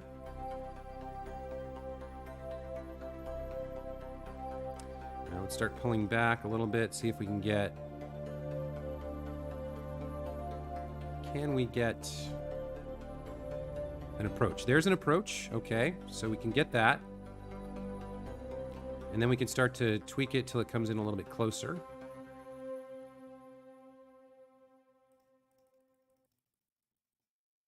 Right.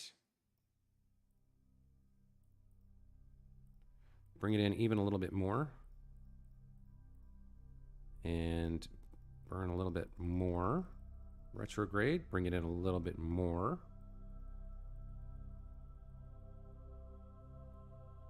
A little bit more retrograde. A little bit more time. A little bit more retrograde. Maybe a little bit more prograde. So there's an encounter there. That's an encounter in 123 days. Now, it's not on the periapsis, so I'd like to fix that if we can. So if I push it forward just the smallest amount, we can get closer to periapsis. But now we've lost the encounter, so I need to change the delta V value. Let's look at the approach and watch this number change. That's going up.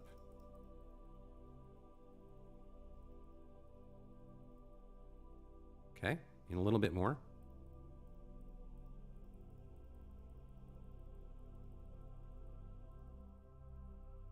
There's the encounter again.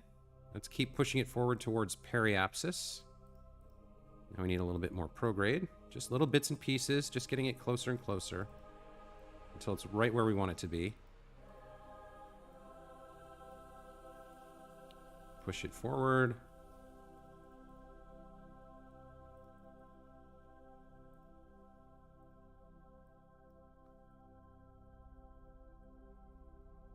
Hang on, I've screwed it up again. Let me get it back. Where did it go? Where did it go? Come on, come back. There you are. Okay. 23 million, 24 million.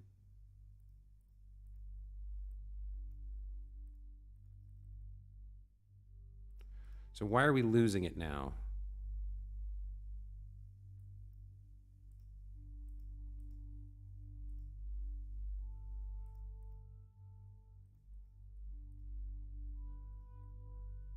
Okay.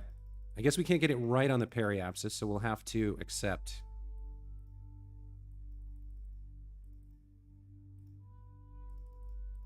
Is that getting, that's getting higher? Closer?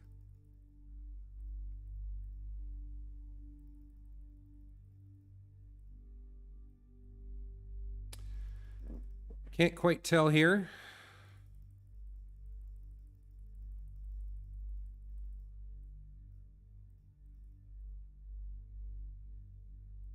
Come on. It's getting further and further away. I feel like we're making it worse now, because we had an approach, or we had an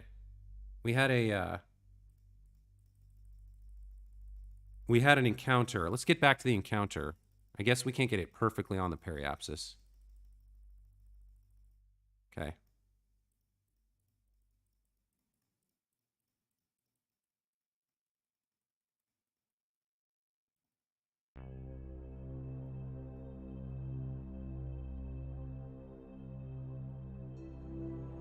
Here we go. This is getting good.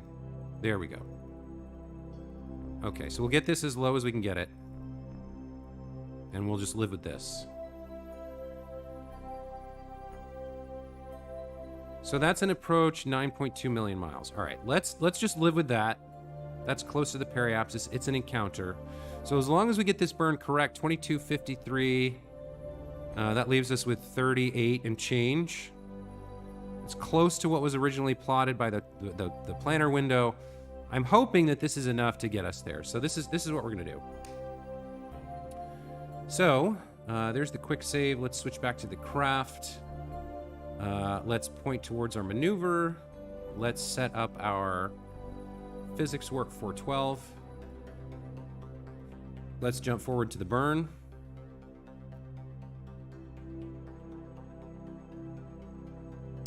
How do you stream on yet with 400 subs? Silent BA, welcome to the channel. I'm not sure I understand your question. How do you stream on yet with 400 subs? Jack Barrows, yeah, you've been here for a while. I appreciate it, man. Hope you're... I mean, this is not my finest work by any stretch of the imagination, so I hope you're enjoying it. It's the best I can do today. Today I'm really messing up a lot and frazzled and stuff, but I'm doing what I can. All right, so we're very close to our burn. Can we get there? Will I rage when this fails yet again? The answer is yes. All right, starting the burn. For engines, we got a nice, stable, on-target burn here. No more wibble wobble. We corrected our center of mass problem. You know what else I can do? Probably don't need to. Okay, so what I'm going to do now is I'm going to advance just by 1 tick of the physics work. So we're going 4x as fast. We're staying on target. We go up to 8x. And this is going to help us get through this burn much faster. So we should be going 8x speed now. I can't go any faster than that. So we're at 3x. Physics work 4 to 12. So we should be moving 8x time here. It's going to help us get through this much faster. All right, so I think fixing the center of mass was absolutely worth doing. As frustrating as it was to like flail around trying to get around it and waste another 2 hours, eventually I made the right call. I went back to the VAB, I fixed my problem.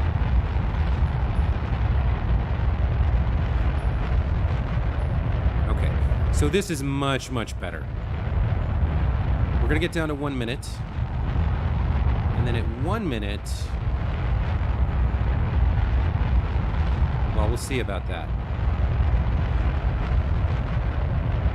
So we're going through this burn very quickly. I tried the Mikhailo mod. Great stuff. Wormholes, a big black hole, pretty planets, rings. Hey, nice. That sounds interesting. Right, we're already much... just the fact that I got this physics warp to work makes me feel so much better. We can go through this at 8x speed instead of having to spend literally 8 minutes waiting for it to burn its way through all that. Let's get ready to slow down.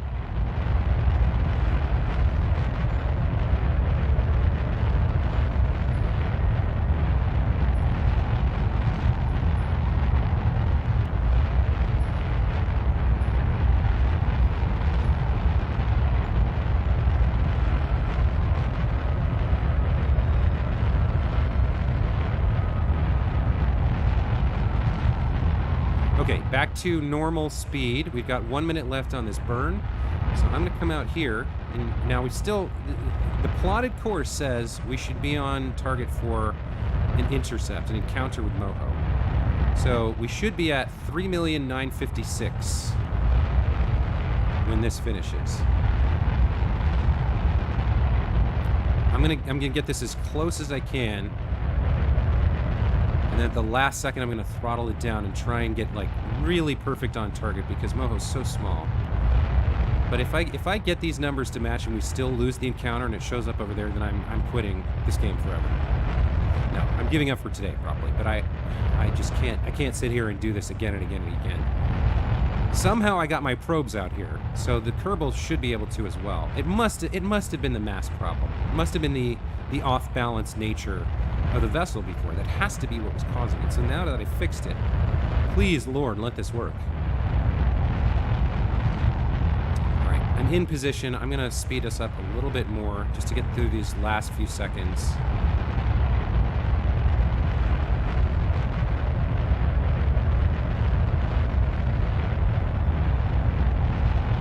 Okay. 3,956,000.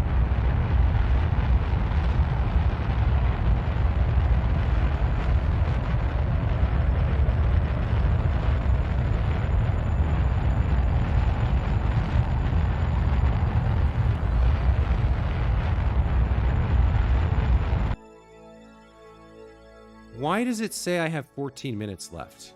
Or 14 seconds left? Now look at this.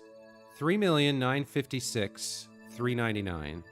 3,956,631. So it should be... So why is it over here instead of over here? That's the part that I don't understand. And as soon as I let go of this, we're going to lose this encounter. So what is going wrong here? What am I doing wrong here? I don't understand this at all.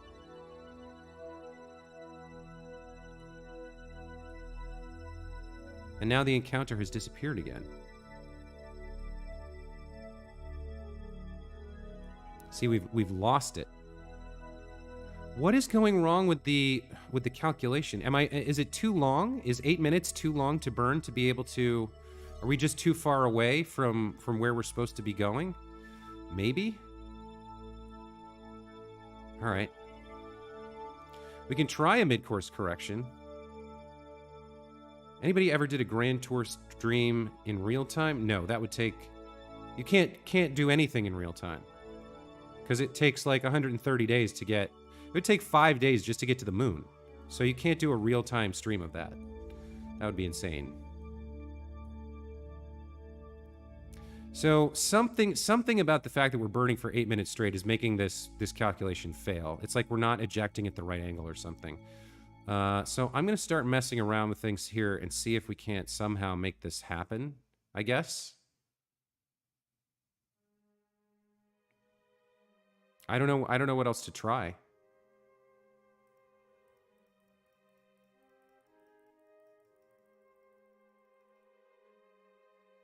Like, that's not the solution.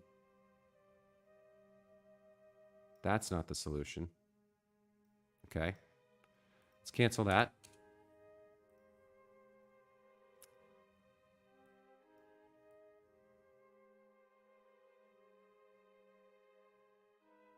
That's not the solution.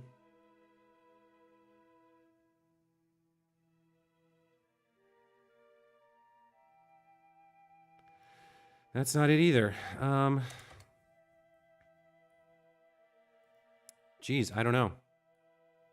I'm lost here. It's like I'm doing everything that it's telling me to, and I have the thing lined up, and it says I'm going to get the encounter, but then I don't. Let me come over here. Now, what is our actual path? We're going that way, right? Add a maneuver at curb and escape here. Let's do, I guess, 2 meters per second. And let's see, do we want more? Maybe we want more prograde. Nope, that doesn't seem to do anything.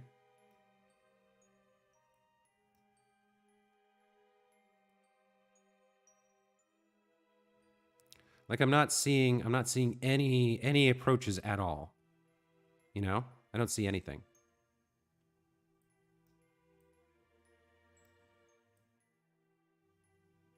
Do I try that again?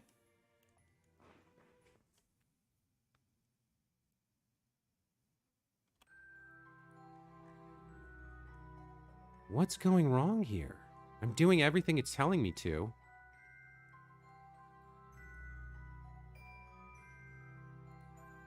There's the projected apoapsis. Here's the projected periapsis. And we face the maneuver node. Go to it.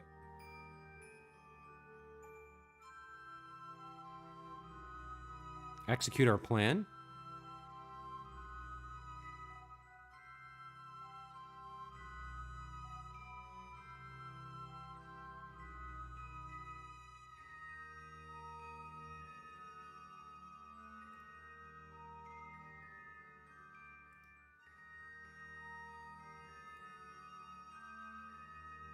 Burn time 8 minutes 25 seconds.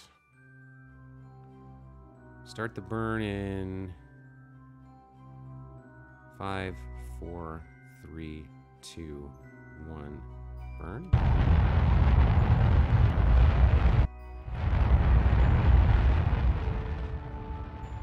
And then speed through it.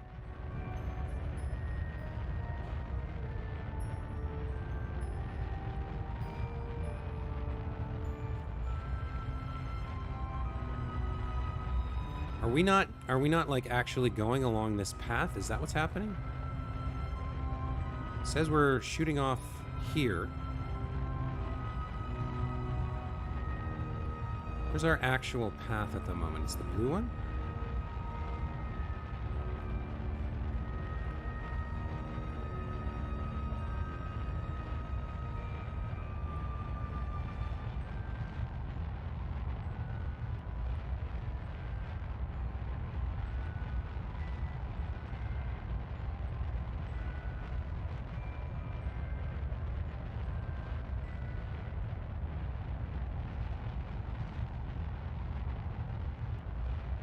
It's funny, I don't see it moving at the moment.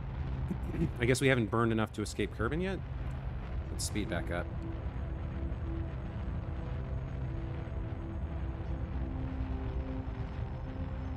There we go. Okay, now we're getting somewhere.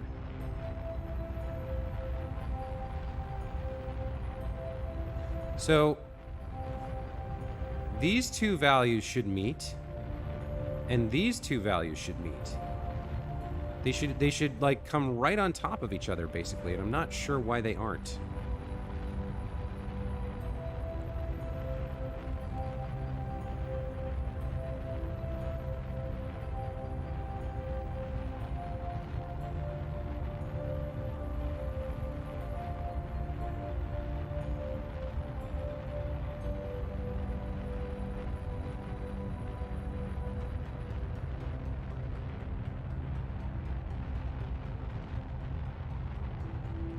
Am I burning faster than I expect to? Is the calculation off that way, or... Not sure what's going on.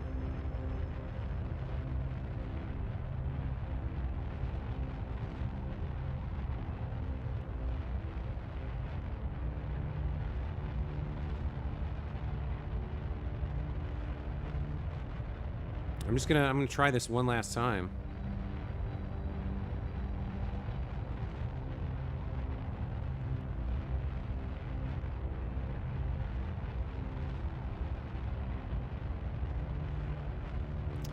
30 seconds left.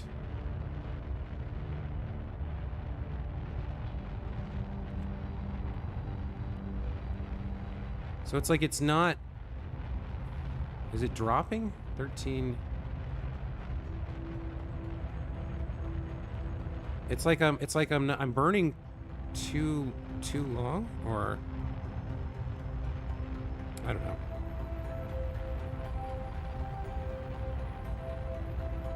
Wait, where did all my fuel go? Wait, what?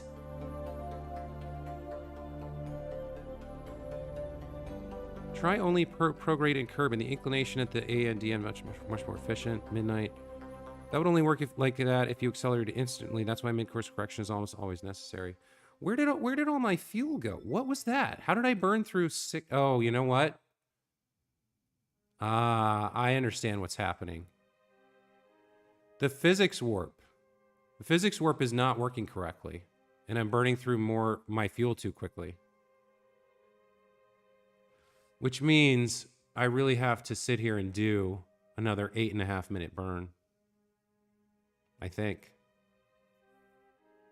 that's what's happening.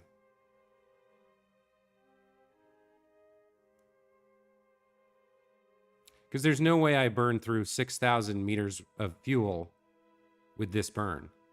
2253 should leave me with what? 37.5 roughly. So that physics adjustment is killing me. All right, let's use standard physics warp instead of the 4 to 12.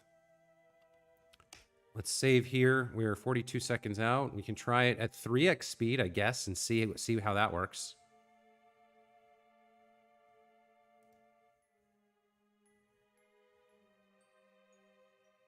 And I know you're right about the instantaneous warp, but that's supposed to be why the burn time is as long as it is. We're T-minus 4 minutes 28 from the actual maneuver node, and we've got an 8 minute and change burn. So I would have thought, let's go up to 3x on standard and see if if at the end of this we have the right amount of fuel. Let's zoom out and try one more time here. So that apoapsis and that periapsis, that's the projection versus our reality. I think this is working correctly with the standard physics warp at 3x time. So rather than 8 minutes, we go through a third of that. So what, like 2 and change, 2.5, something like that. 2x should work, so it's 4 minutes. Do you think 3x will work?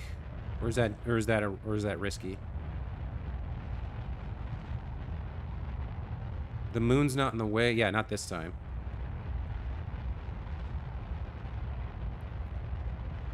We're burning retrograde and normal down compared to our curb in orbit. So this is what the window planner has me on in terms of my exit. Okay, so the last 2 attempts failed because I ran out of fuel, I think. Not entirely sure, but I think that's what happened. And this maneuver says we're going to get... Says if we execute it exactly, we should get an encounter here near periapsis, so... Oh, man. This game is killing me today. I can't do anything right. Orange arrow is still okay. When the arrow turns red, physics gets messy. Gotcha. Okay. So we're 3 minutes through already. I would love to see the apoapsis hit exactly, match exactly here, because that would mean that we're on target. So we'll wait until we get a solar orbit, and then we'll watch it match, and hopefully this is the one. This is attempt like number 9, I think. Everybody else left. I don't blame them. I don't blame them. It's boring watching somebody fail over and over again. Oh, man. Well, that's KSP for you, right? Okay, here's our other apoapsis. 13,428 is what we want.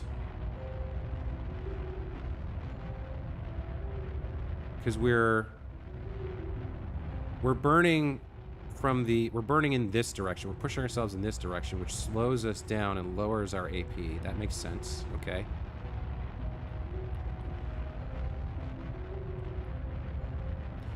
We need to get this as close as possible. And ideally right when the burn time runs out. I think... You know what? No. Look, you can see. We went from 6,000. We're already down to 3,000. So the speed is killing me. It's burning through fuel faster than... It's burning... The physics warp is burning through fuel faster than it should be. It's eating up all this liquid fuel too fast. Right? Because we were at 6,000. And the burn was like 2,200. And we've already eaten through all of that fuel. So that's not going to work.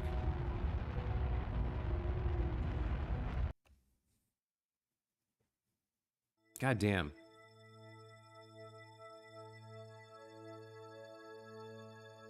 Yeah, 2253 out of 6,000.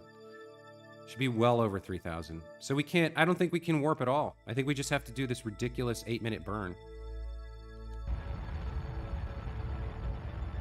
I overshot. Because I'm frustrated. Oh, man. Okay. This is really it. This is my last time. If I can't get this to work this time, I'm not sitting through another 8-minute burn.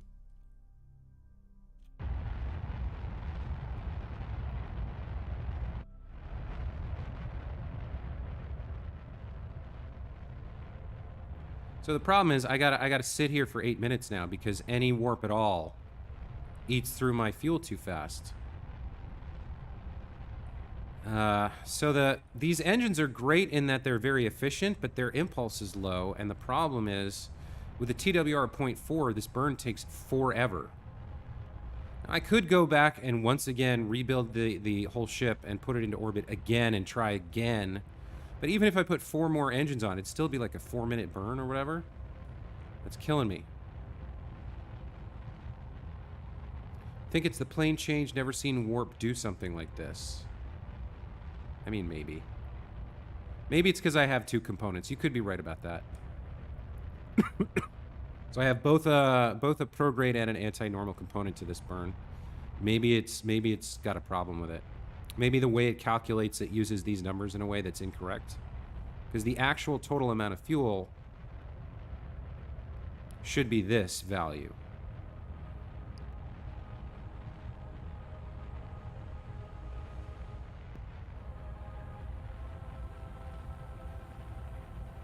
All right. Well, what am I going to do for the next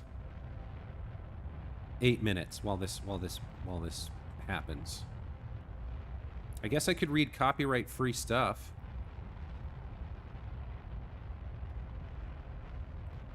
Let's see. David Copperfield text.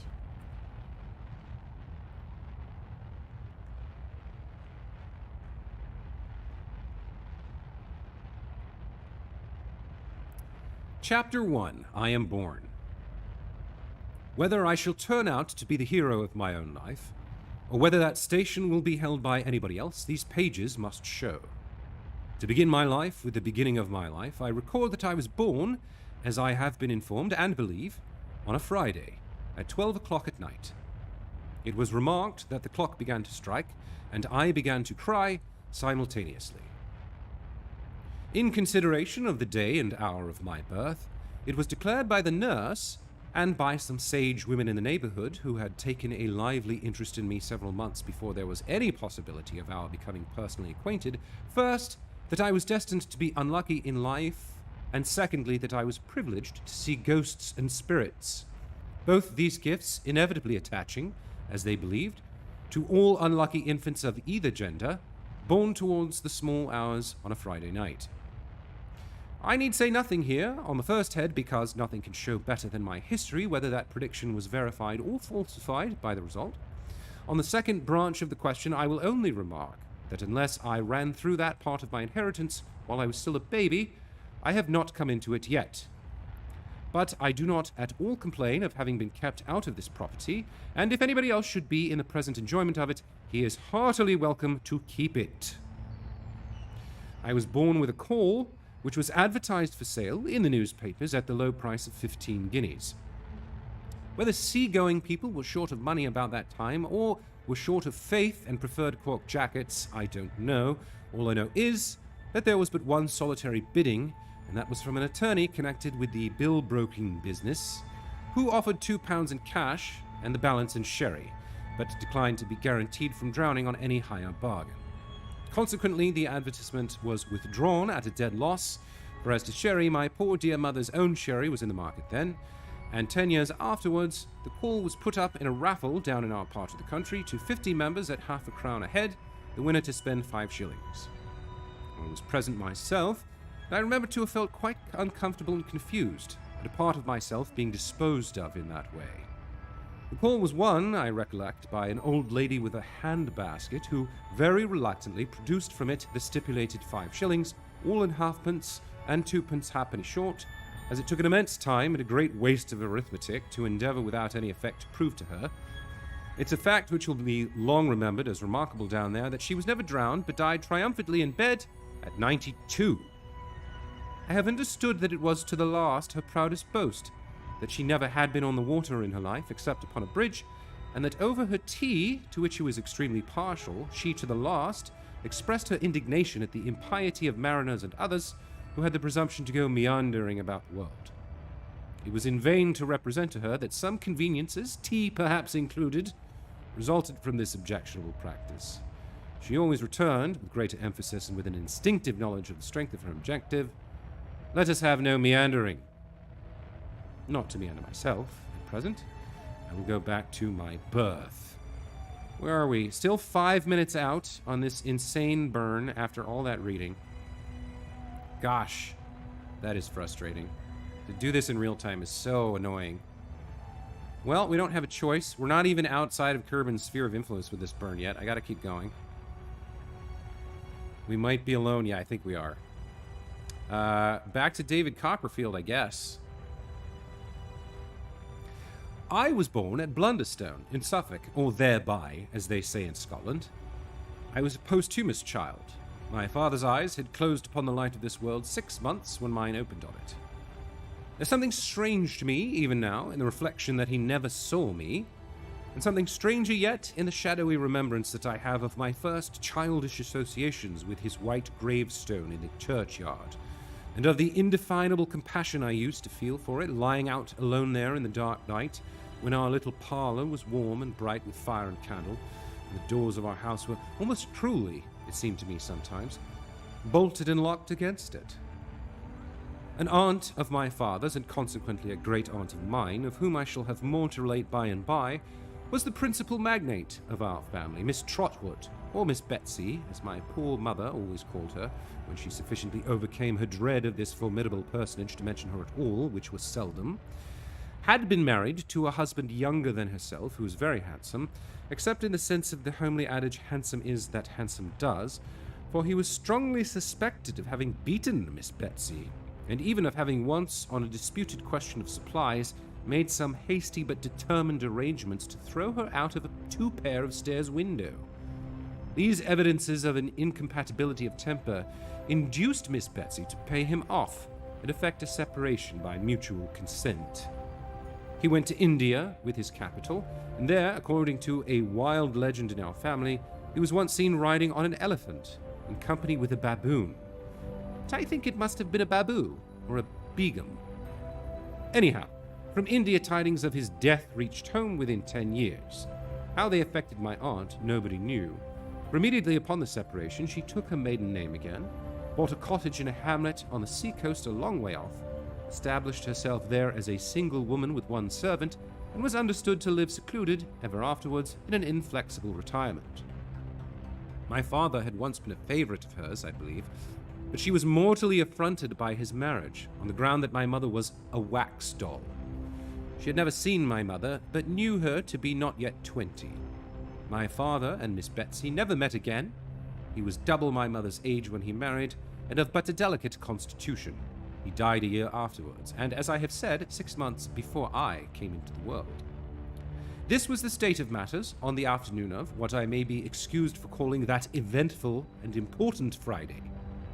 I can make no claim therefore to have known, at that time, how matters stood, or to have any remembrance, founded on the evidence of my own senses, of what follows.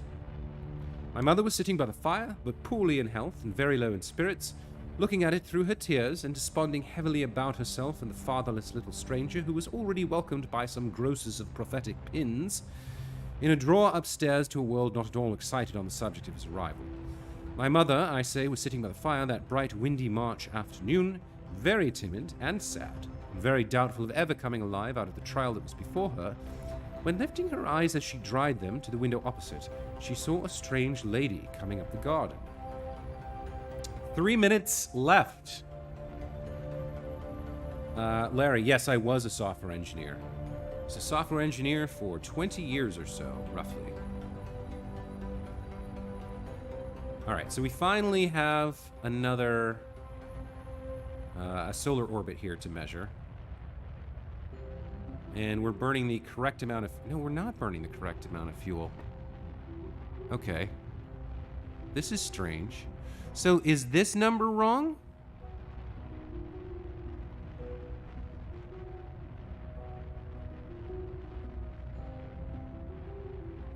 Because we're already down... So 2,000 plus 881 and change. That would be 3,000. This I really don't get. I'm really confused now. Because it says... Right, it said something like 2,200 meters per second for this burn, and we've burned through almost 3,000 meters per second of fuel. He gets confused with the prograde normal burn. Yeah, I guess so. And you're in California? Yeah. I worked in downtown LA for most of my career. Had a couple years in Milwaukee, Wisconsin. So this part is incorrect, I guess. And we're just going to have to... Wow, was I not even on the maneuver node that whole time? Oh my god, what a disaster this game is. I guess I just keep going and see if I can get there?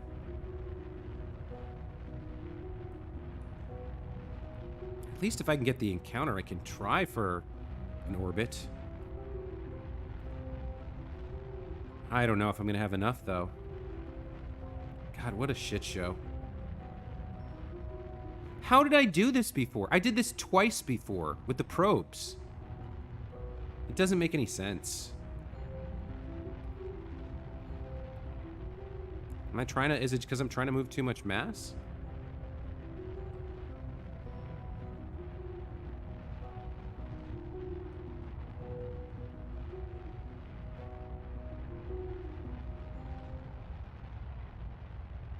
T plus 6 minutes. Start burn in -8 minutes.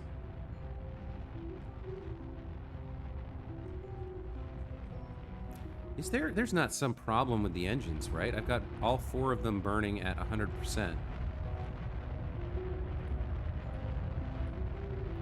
I think this whole thing got messed up. I don't know. Whatever. We'll keep going until our APO matches and see if we can get it to... See if we can get it to match at all, I guess. Doesn't seem like it. Still a long way to go here. We're going to burn through 6,000 meters per second of fuel just to do this. Just to get an encounter.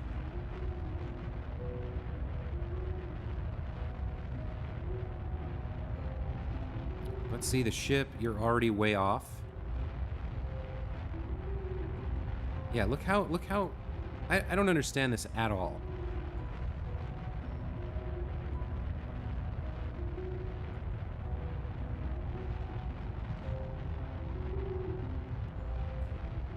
$13,428. I mean, let's at least finish it. We've got another minute 40. Why not? I think you may be right. I think maybe I should not try to combine the 2 pieces here. What really bothers me is that this can say 2200 and then burn through 6,000 meters per second of fuel. That's ridiculous. It's insane. How can it be that wrong? And this still isn't even close to that. We've got 600 left. I don't know. We'll go through to the end one more time, and then I give up.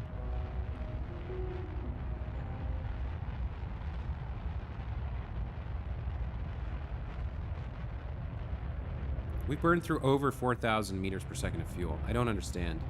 How can the game be that wrong? Like, how do people play this if it's this busted? 8 minutes is a quarter of your orbit?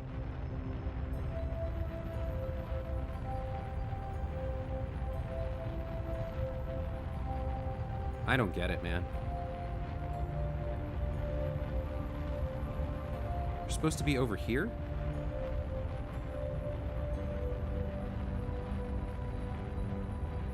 If I go all the way down, is it gonna line up at least? I can't tell. Is it moving closer?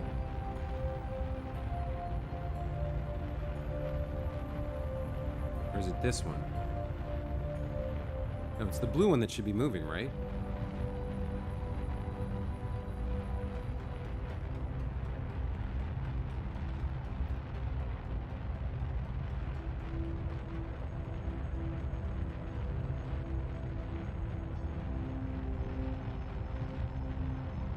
Like in the next minute, this is supposed to come in and match that, right? And these are supposed to match. I don't know, maybe it'll work? No, we're gonna run out of fuel, right?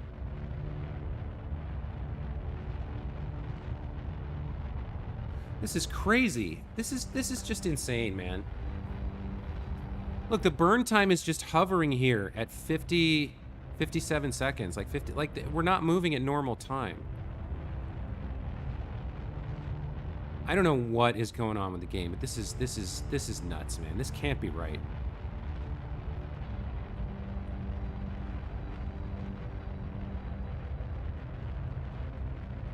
Still says 50 seconds left. Look at this. There's no way this works. It literally can't work.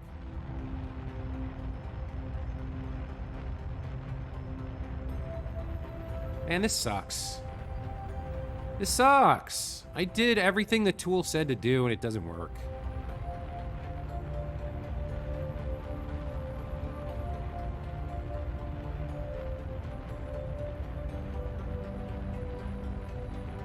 Yeah, we've been burning for 12 minutes. I don't understand at all. I just don't get it, man. All right. What do I do? Try leaving out the normal, get the encounter at the A and D end, maybe even split the burn. Look at the heading when you start the burn, it should be pointing down.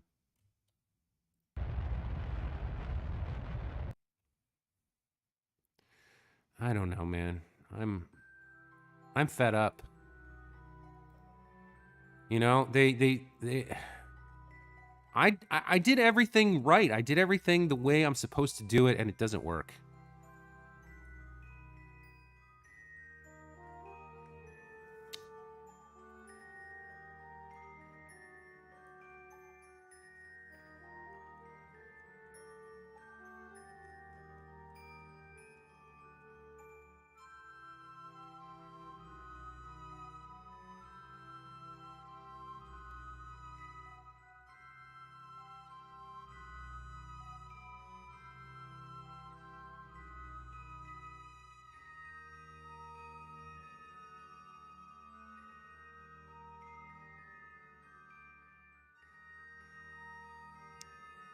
Uh, 2087.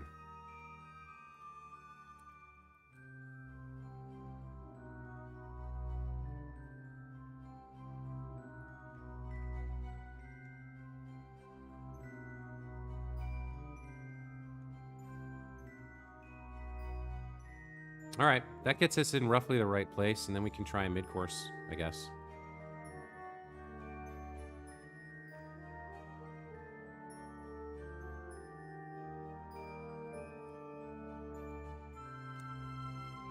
do that again. Because we're almost, it's like right on top of where the quick save is.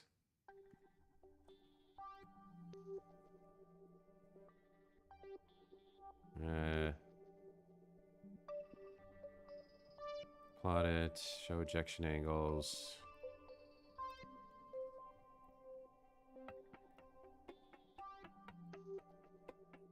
Right there is the maneuver. Maneuver 1, 2087, and this is 0, right? That's what it said? 24 seconds. 2087. Yeah, okay. We'll do this. 7-minute, 53-second burn. Sure, why not? Why not?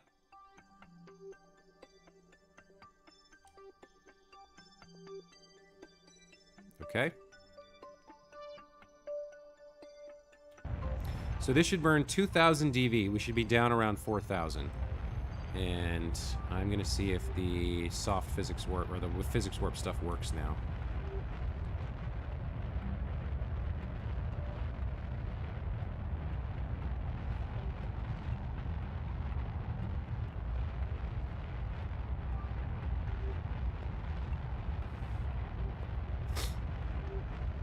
Let's find out. Do 800 and the rest in orbit later. All right, if this doesn't work, I'll try that.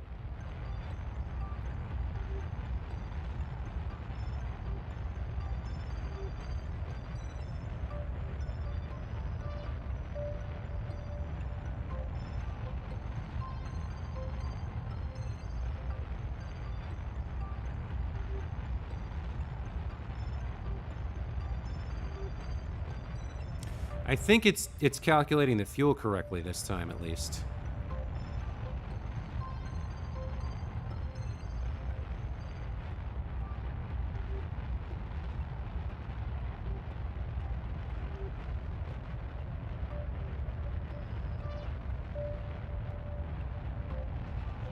No, it's not, is it? It's too... Yeah, you're right. The burn is too long.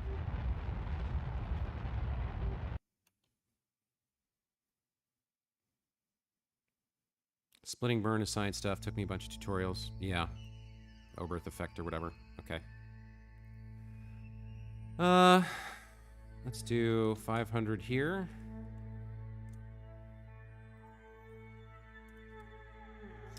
And what did it want total? It wanted like 34. Plot it. It wanted 2087. Okay.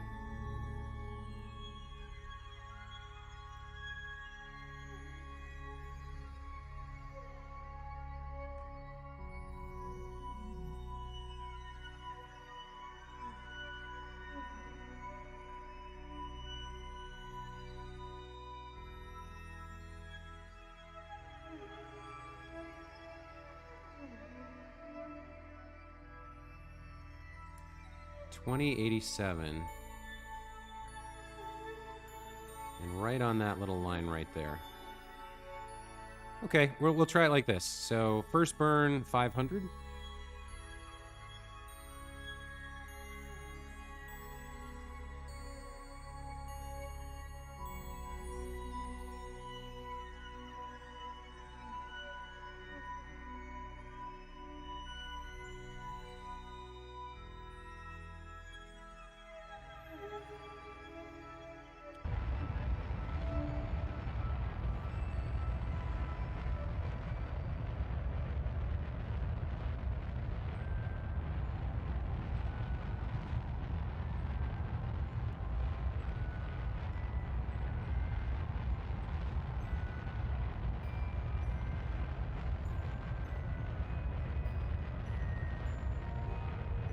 And the game is just broken. The game just doesn't work.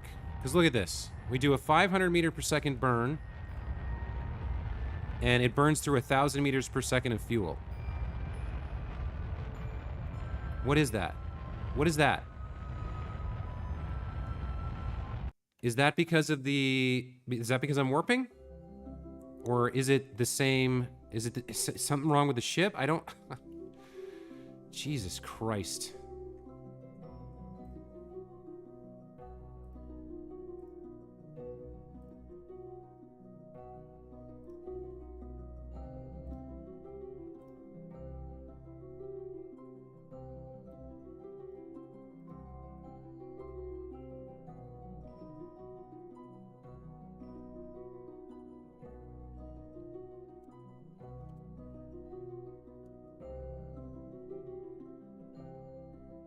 Got to be something wrong with the ship.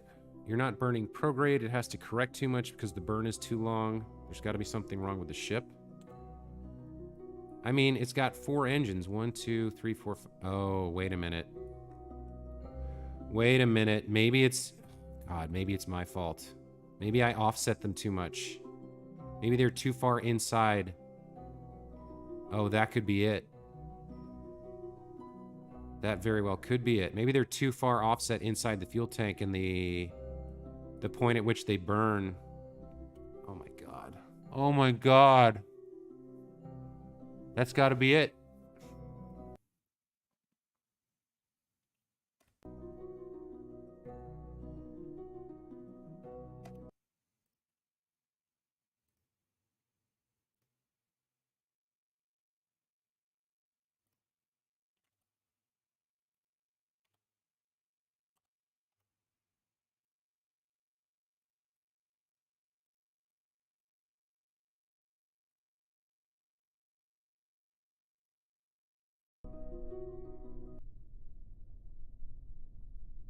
Okay, we fell in a cactus. That's got to be what it is.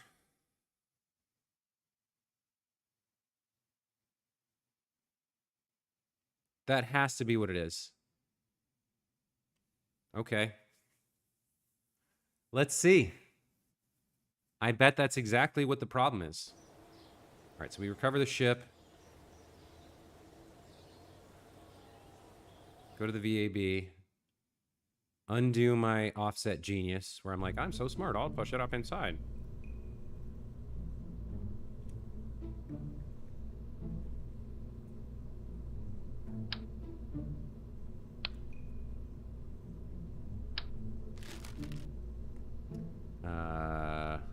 Move tool.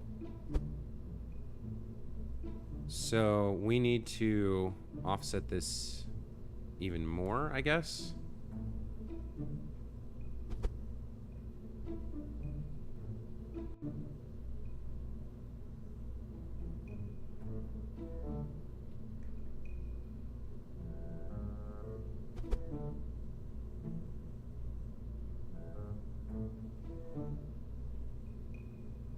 Like that, so that we can then have room to pull these down.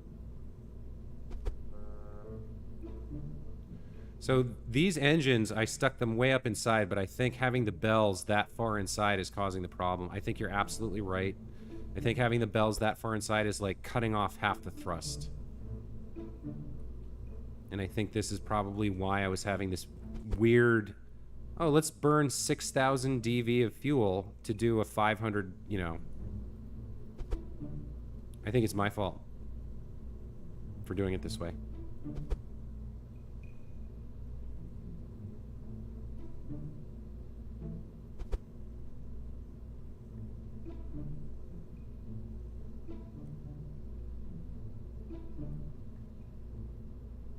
Okay.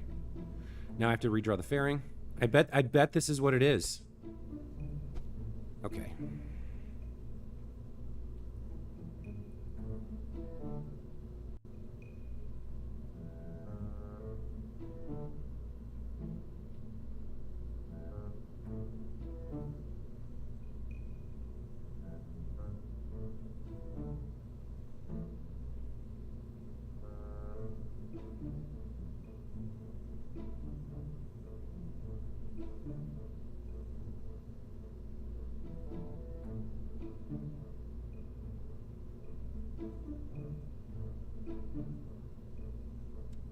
I'm like almost considered.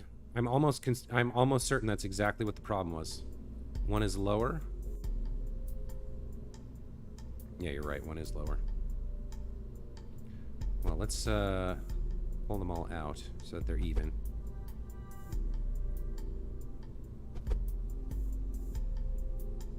Okay.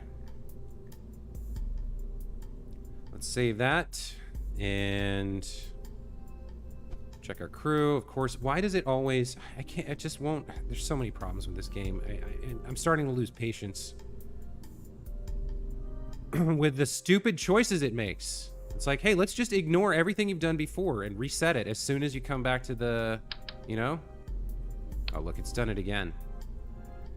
Like, can't you just remember the people who I put in here, you piece of shit? Is that friggin' hard?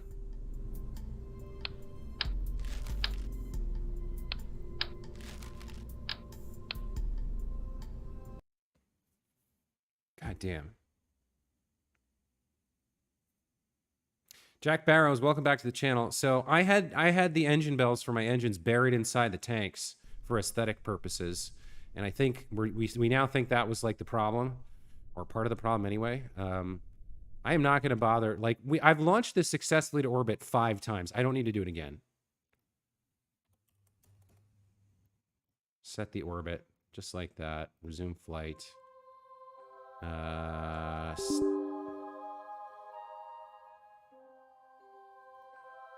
What happened? Come back, game.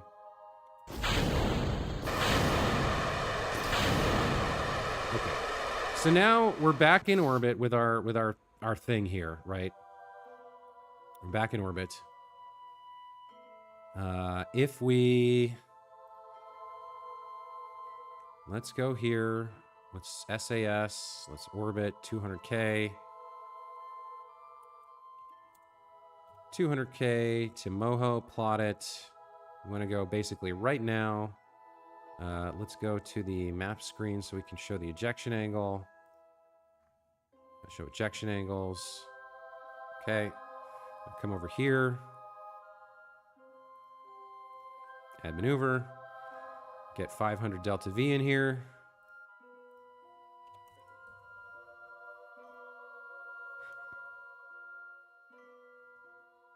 What? Why is that pointing that way? Oh, because we're not there yet. All right. Quick save. Skip forward. That looks more like it. Okay. Burn in 58 seconds. Sure. Burn time 2 minutes 5.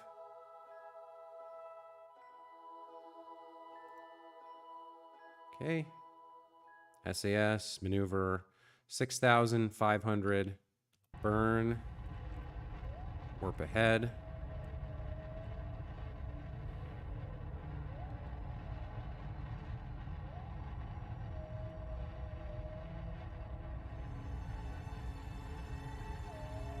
And now we're actually burning the expected amount. Yeah, it's because I had the engines buried inside the tanks. God, I am such an idiot. All right.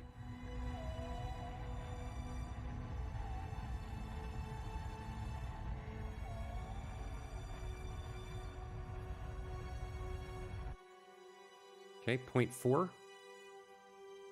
Now we come back and set another maneuver node here for 500.4.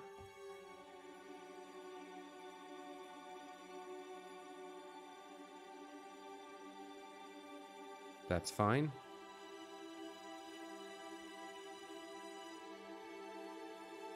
Let's warp to the next one.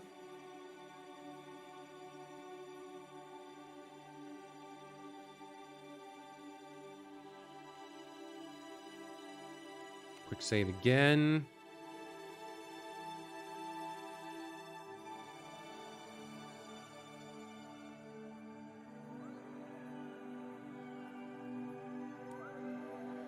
Comes the burn.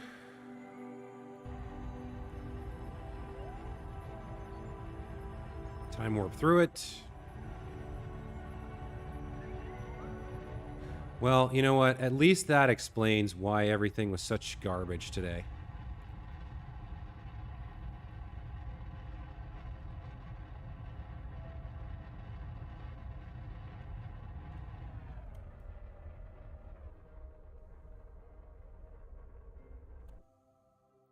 Okay, so now we need another, the last burn is another 1086.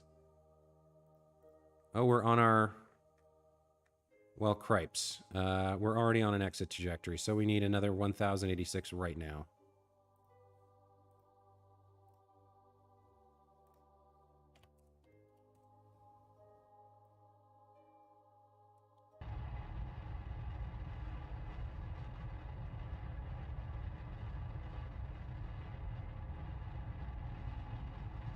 This isn't going to work. I can't do that. That's not the right angle. So I need to set this lower so that we don't get an ejection from it. And then do the remaining delta V. Let's take this down by 10 meters per second until we are still in an orbit. There we go. Okay, so we'll do 350.4. And that means what? Start burn in 46 seconds. Maneuver node. So we've done 850 out of 2086. 2086 minus 850. So we have 1236 left.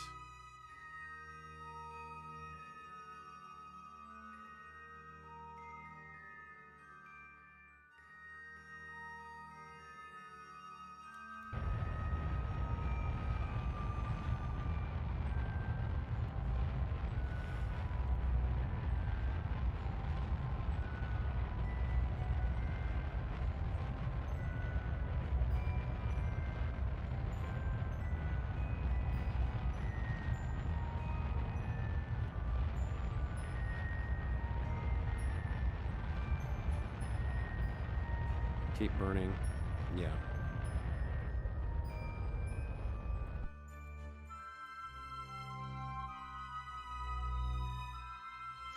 All right. So now we need 1236. Let me bring this thing back.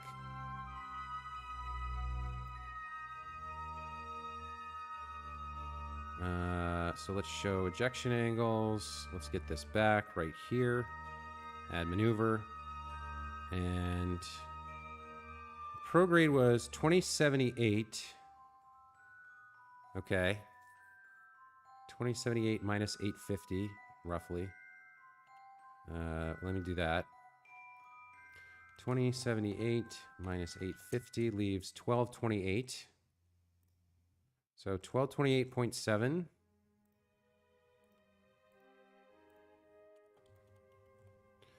And the normal component is negative 874.2.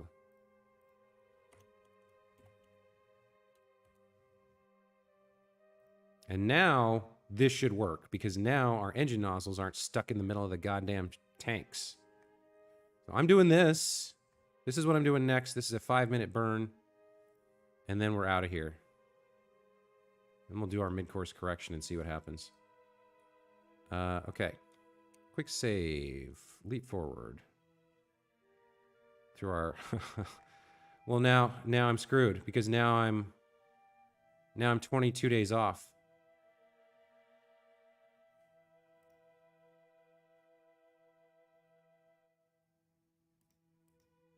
Okay. Oh my God. Oh my God. Please kill me. Just kill me.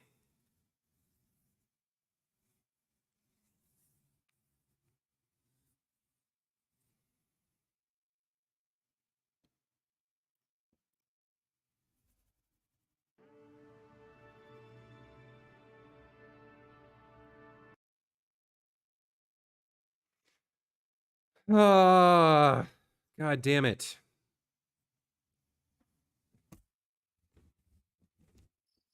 I'm going to try one more time. I'm going to try one more time. Let's go to Moho pre-transfer. What day is this? Hang on. What's the earliest one I have? 30 day 86, 29. Okay, let's load the stream. There we go. That gives us some time to work with. Jesus effing C, man. This is, I cannot believe this. I cannot believe how much trouble I'm having with this. It's killing me. It's killing me, man. I'm going back to the 8-minute burn. Now that the thing is, you know.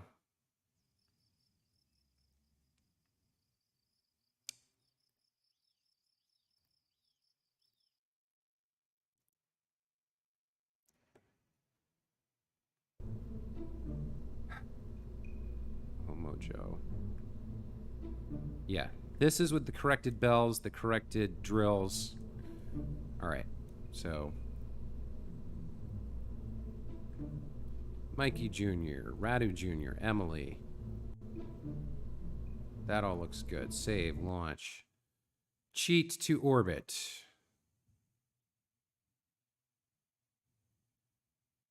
I'm losing my mind here. I have to get this to work today.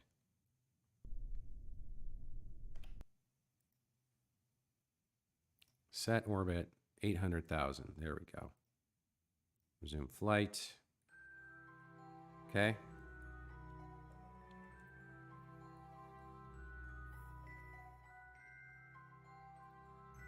Year 29, day 193. Okay. Let's actually, let's come in here, right?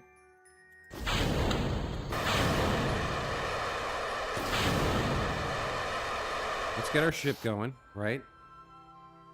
And then, because we could have got here by ourselves, so then we plot our course from 200,000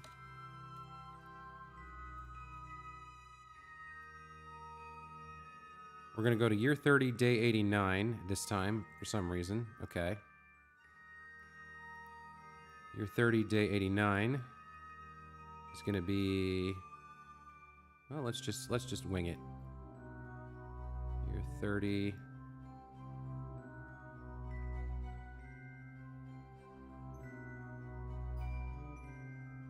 Day 89.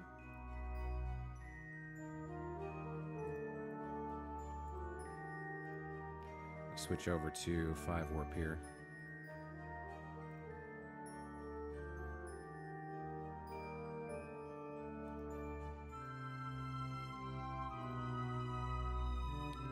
Okay, back to standard warp.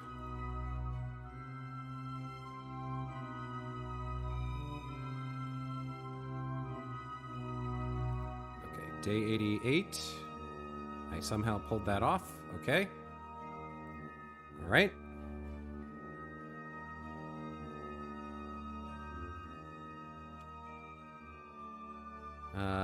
Bring it back up. Show ejection angles. Where is it? It's over here. Okay. You're going to be here. Add maneuver. I want you at day 89, 221.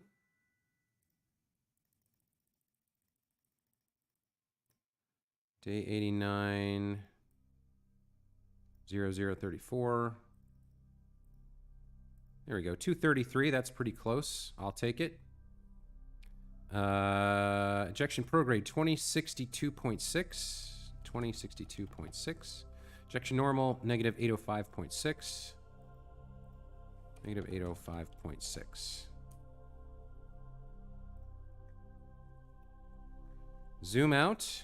Set Moho as target. Now we tweak the timing a little bit. A few seconds here or there. Looking for that. There's a closest approach.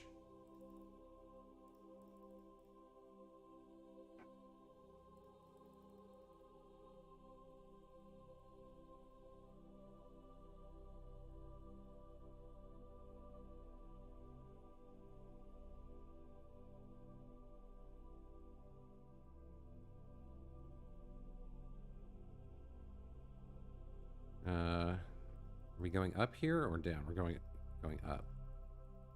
Okay.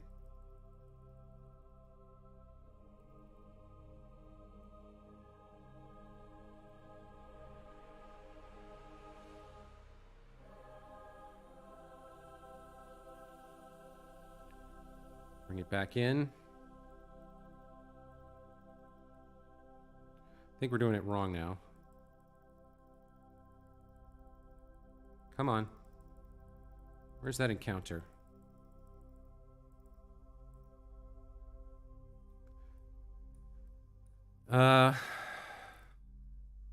That's good. But what is the problem there? It's,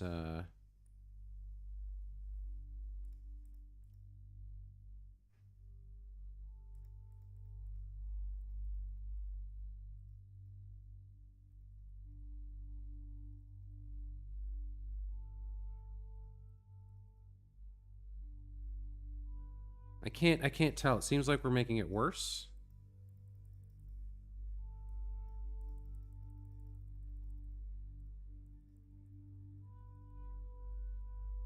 Where is it? Okay, so is that getting further away?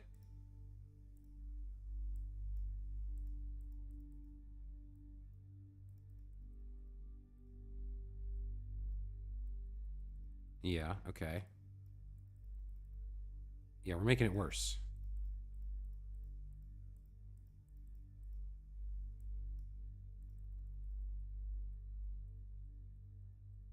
Hold on, I'm on track now. I'm on track now. I know what I'm doing. Okay, we go to there. Let me go up here. Push it up a lot more. Need more. To there. Then we come back down here. Down to 22. Okay, 19, 16, 14, 11. There it is. There's 3 million.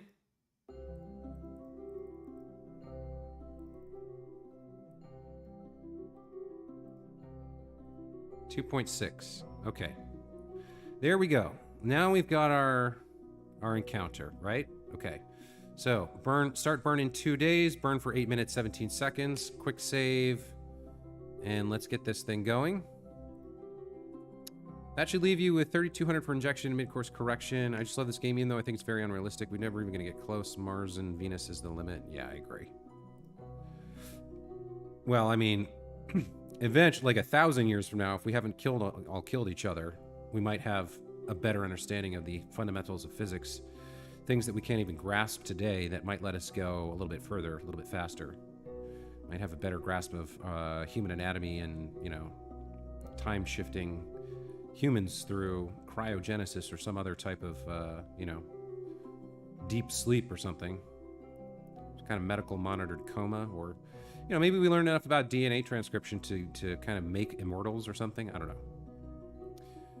All right, so we're gonna do this burn, and please God, let it just do what it's supposed to do now that I've got the engine bells out of the tank housing. We're facing the right direction. We've got SAS on. We're gonna burn 2,200 meters per second of fuel, which should leave us with 38. Okay, here we go. 7, 6, 5, 4, 3, 2, 1. Burn.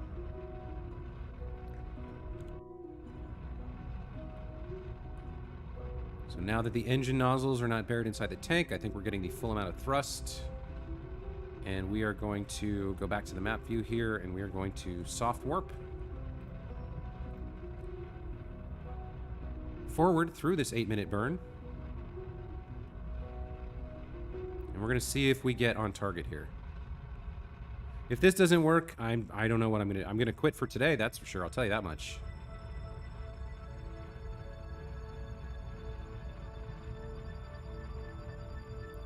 Looks like we're actually burning the fuel we're supposed to be burning here, which is good. That's a good start.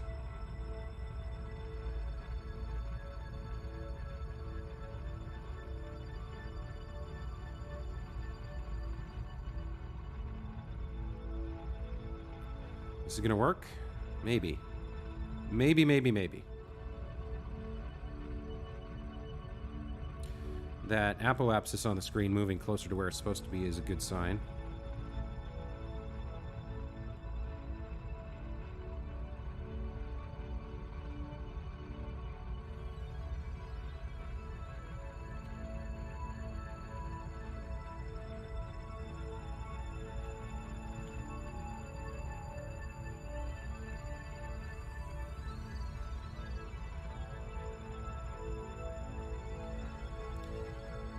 Okay. I guess this might actually have worked. Kind of, sort of. Not quite, but at least we still have an encounter over here. Okay. We have an approach. We have a closest approach. Oh my god, finally. So this was entirely my own self-inflicted wound. All like 5 hours of streaming today was a nightmare. And it was all because I had those engines translated inside the dang fuel tanks, and the game basically said you're not getting the thrust you think you're getting because half your engine, like all the thrust is happening inside the tank and being blocked by it or something. I guess that's what happened. My lord. Let's do a mid-course correction.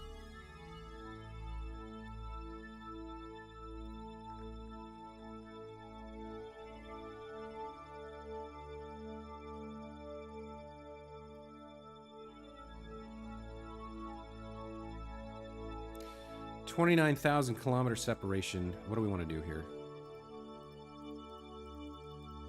Some prograde is shrinking it. See if more prograde shrinks it more.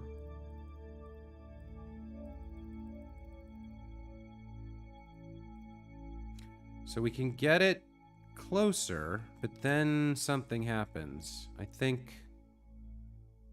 What is that? We've got a vertical problem? Verticality problem? So, do we do... Can't tell. Is that making it better or worse? Yeah, here we go. Some normal gets us onto... There we go. Okay. Let's see.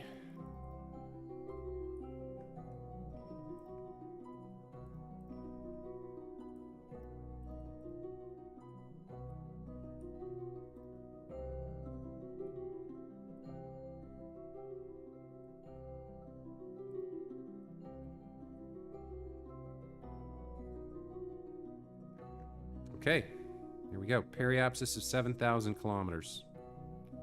Followed by...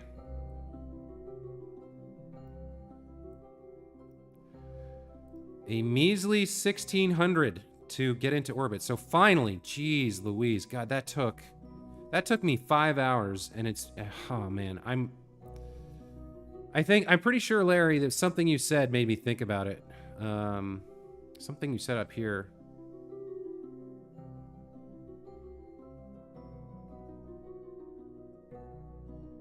The burn is so long. There's got to be something wrong with the ship. Yeah, when you said there's got to be something wrong with the ship, that was the clue, I think, that got me there. I'm glad you were here, man, or I might have just, like, screamed in frustration and rage quit. But you had the answer. My own fault, but you came up with the answer. So, Larry, thank you very much for being here today. Well, 70 plus 16 and change is less than 3,600, so we're gonna be able to do this. Oh my god, I am not. I'm gonna get in orbit and then we're done. I'm just gonna get into orbit here. Quick save this.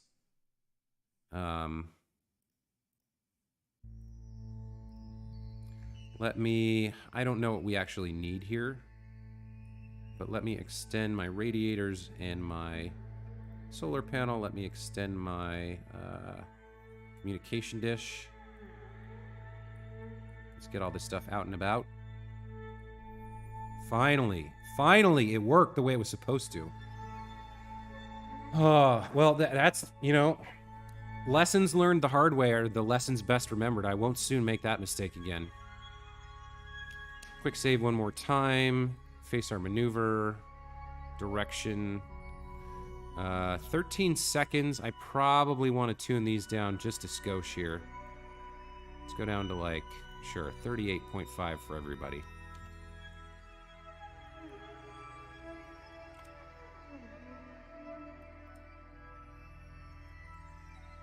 There we go. 35-second burn. All right. Here we go. Farewell, Kerbin. Oh, you can actually kind of still see it as far away as it is. Right over there. That's amazing. At least we learned something. I bet you never offset engines like that again. Exactly. Yeah. Hard lesson learned the hard way, but I will never forget it, and I'll never make that mistake again.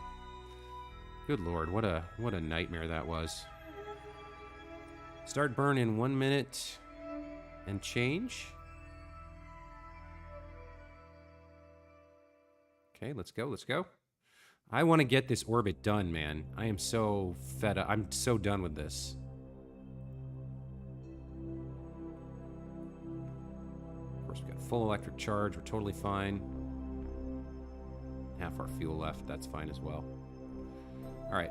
5, 4, 3, 2, 1. Burn. And let's watch it come in. From wherever it is right now.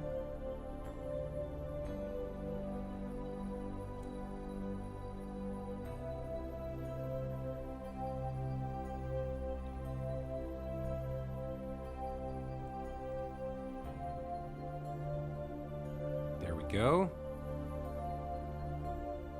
Okay.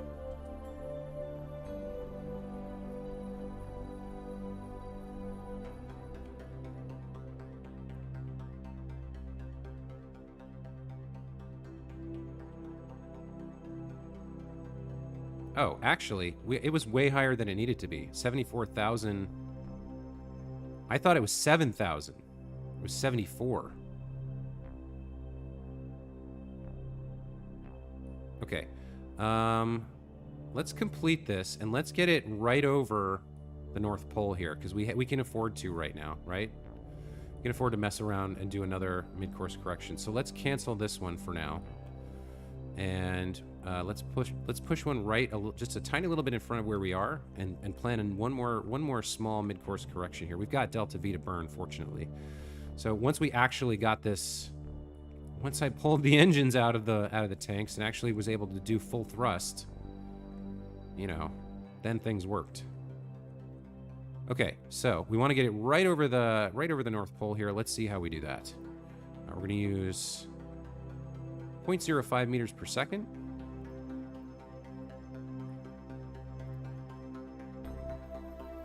And at 0.1 meter per second. That's right over the North Pole. Okay. And then let's get our periapsis up a little bit. 6,000 meters. And it's a little on the low side. 9.8 is fine. Okay, that's going right over our waypoint. So this is our final correction. 0.2 meters per second to do it. So let's come in and let's turn everything down to 0.5.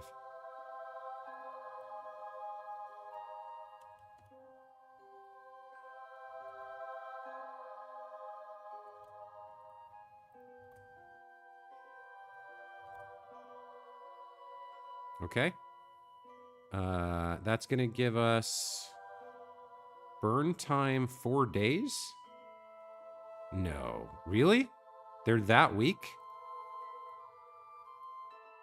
10, maybe?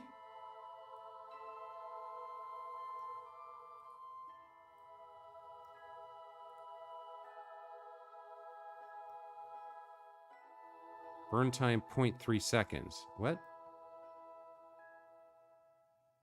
What about 1? Maybe it was the 0 that threw it off. Hold on. 1. 1. 1 and 1. It's a 3-second burn. So why did it kind of died on 0.5? It died on a hill there. Something about the text input?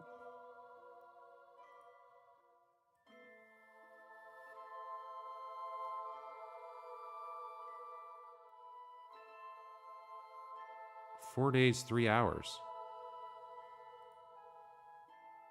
That doesn't make sense.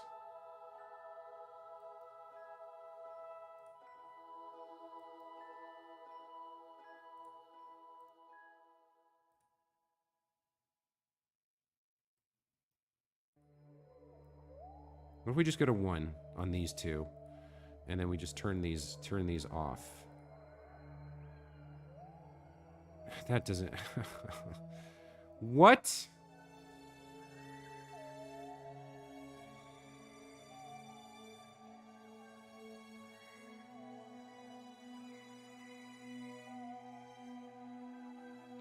Oh, it's like it doesn't have fuel. Hold on. Is that right? Shouldn't these all have cross tanks? It's like they don't... It's like they're not able to use each other's fuel somehow. That's weird. Wait a minute. So where... Show me the... Can I see the fuel overlay? How do I get that?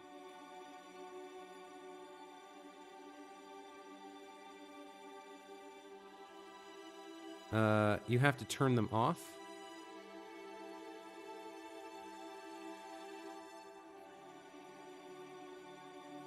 Thrust limiter 0. Okay, shut down that engine. Shut down that engine. This one's at 1. This one's at 1. It's like it can't live on... See, it's like it I don't know what's going on there. Let's put this to 1. And put this to 1. That doesn't work. 1.5. 1.5 here, I guess. That's weird, man. I guess that's another... I must have done something else wrong with these somehow. Liquid fuel. Liquid fuel.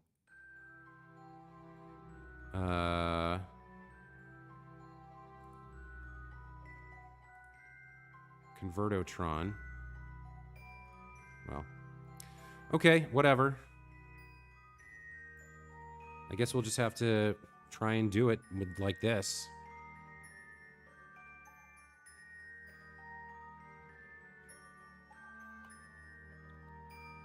Let me F5. Let's just try and do this. Let's see.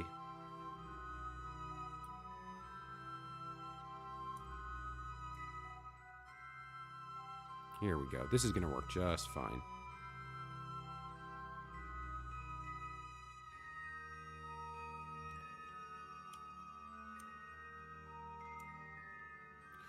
Okay. I don't really understand some of what's happening on this right now. Let's turn everything back on now, because we need to.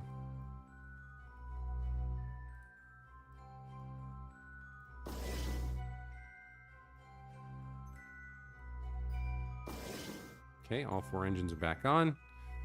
And now if we go back over to periapsis, add maneuver, retrograde. Please give me an orbit. There we go. Okay. We've got 10,000 over here. 10,000 meters. What just happened? Nope. Nope, nope, nope.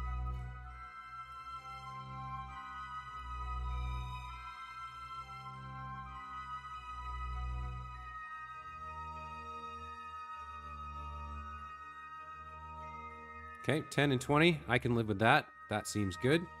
That's going to cost 1,900. We got 36. Let's do it. Man, this has been the worst day of KSP of my life. This has been just a nightmare. I can't... At least it's finally done. Oh, man. That sucked. That sucked. Caps lock for precise steering. Looks pretty. Okay. Let's just, please let me just capture into orbit and be done for today.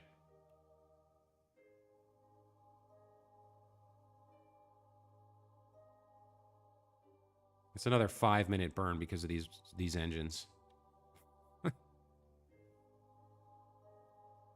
Okay.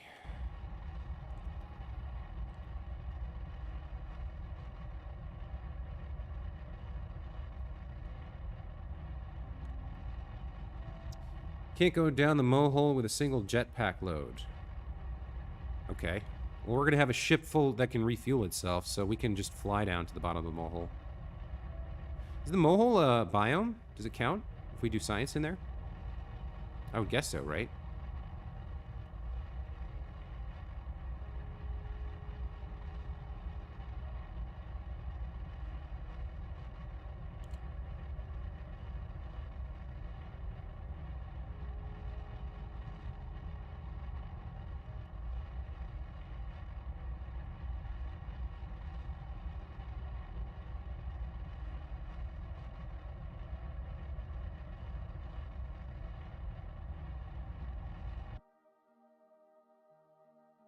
Okay, 10 and 23 I can live with.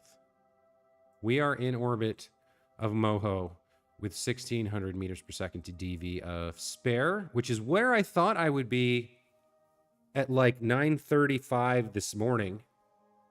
About, what is it? It's almost 6 o'clock here. I streamed like 2.5 hours this morning, and this stream is another 3.5 hours. That's 6 hours. 6 hours to get one friggin' orbit around Moho. I hate this planet now. This is the worst planet. It's a garbage planet, and no one should ever come here.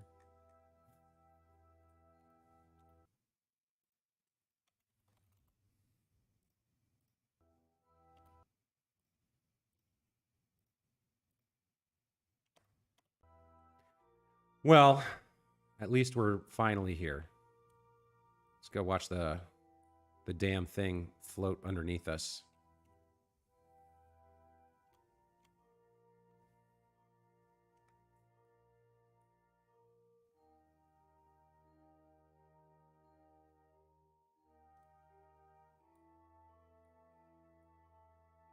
I think it thinks we're going backwards because it won't, like, it wants to look at it this way and not this way. Like, I can't. If I bring this back and rotate it, let's go back down. Can I? What do I want to face here? I want to face radial out.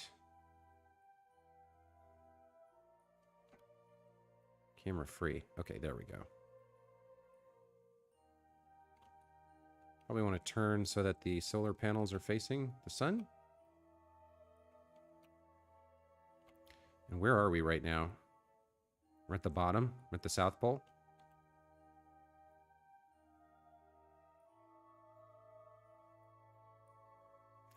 At least we finally made it. God, what a nightmare. Well, okay.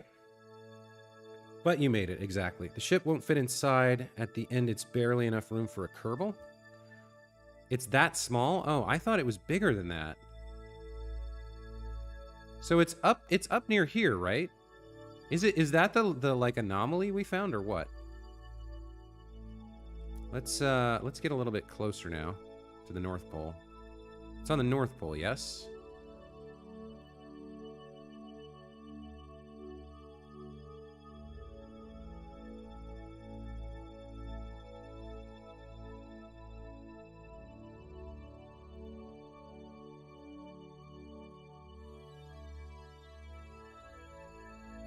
Can I see it from up here?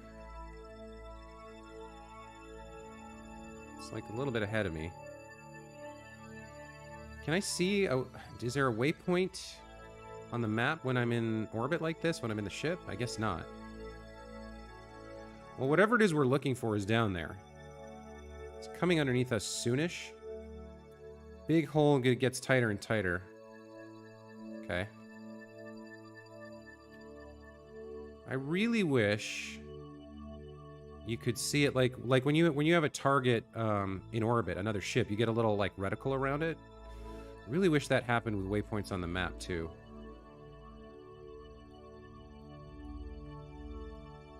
We're gonna have to be careful where we land because it's pretty bumpy up here.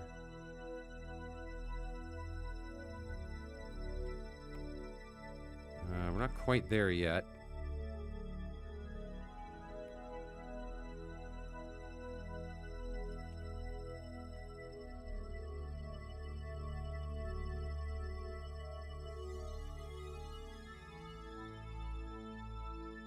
So it should be off to the right. We're not quite aligned perfectly here.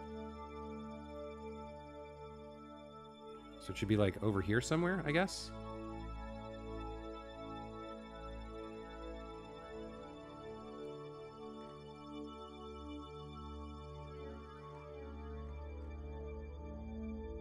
I don't see like a giant hole.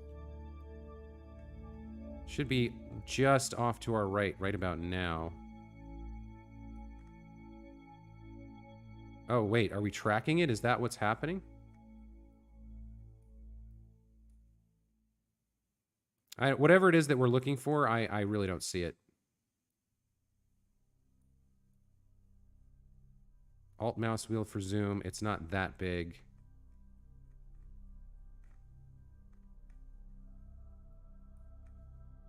It would be somewhere behind us.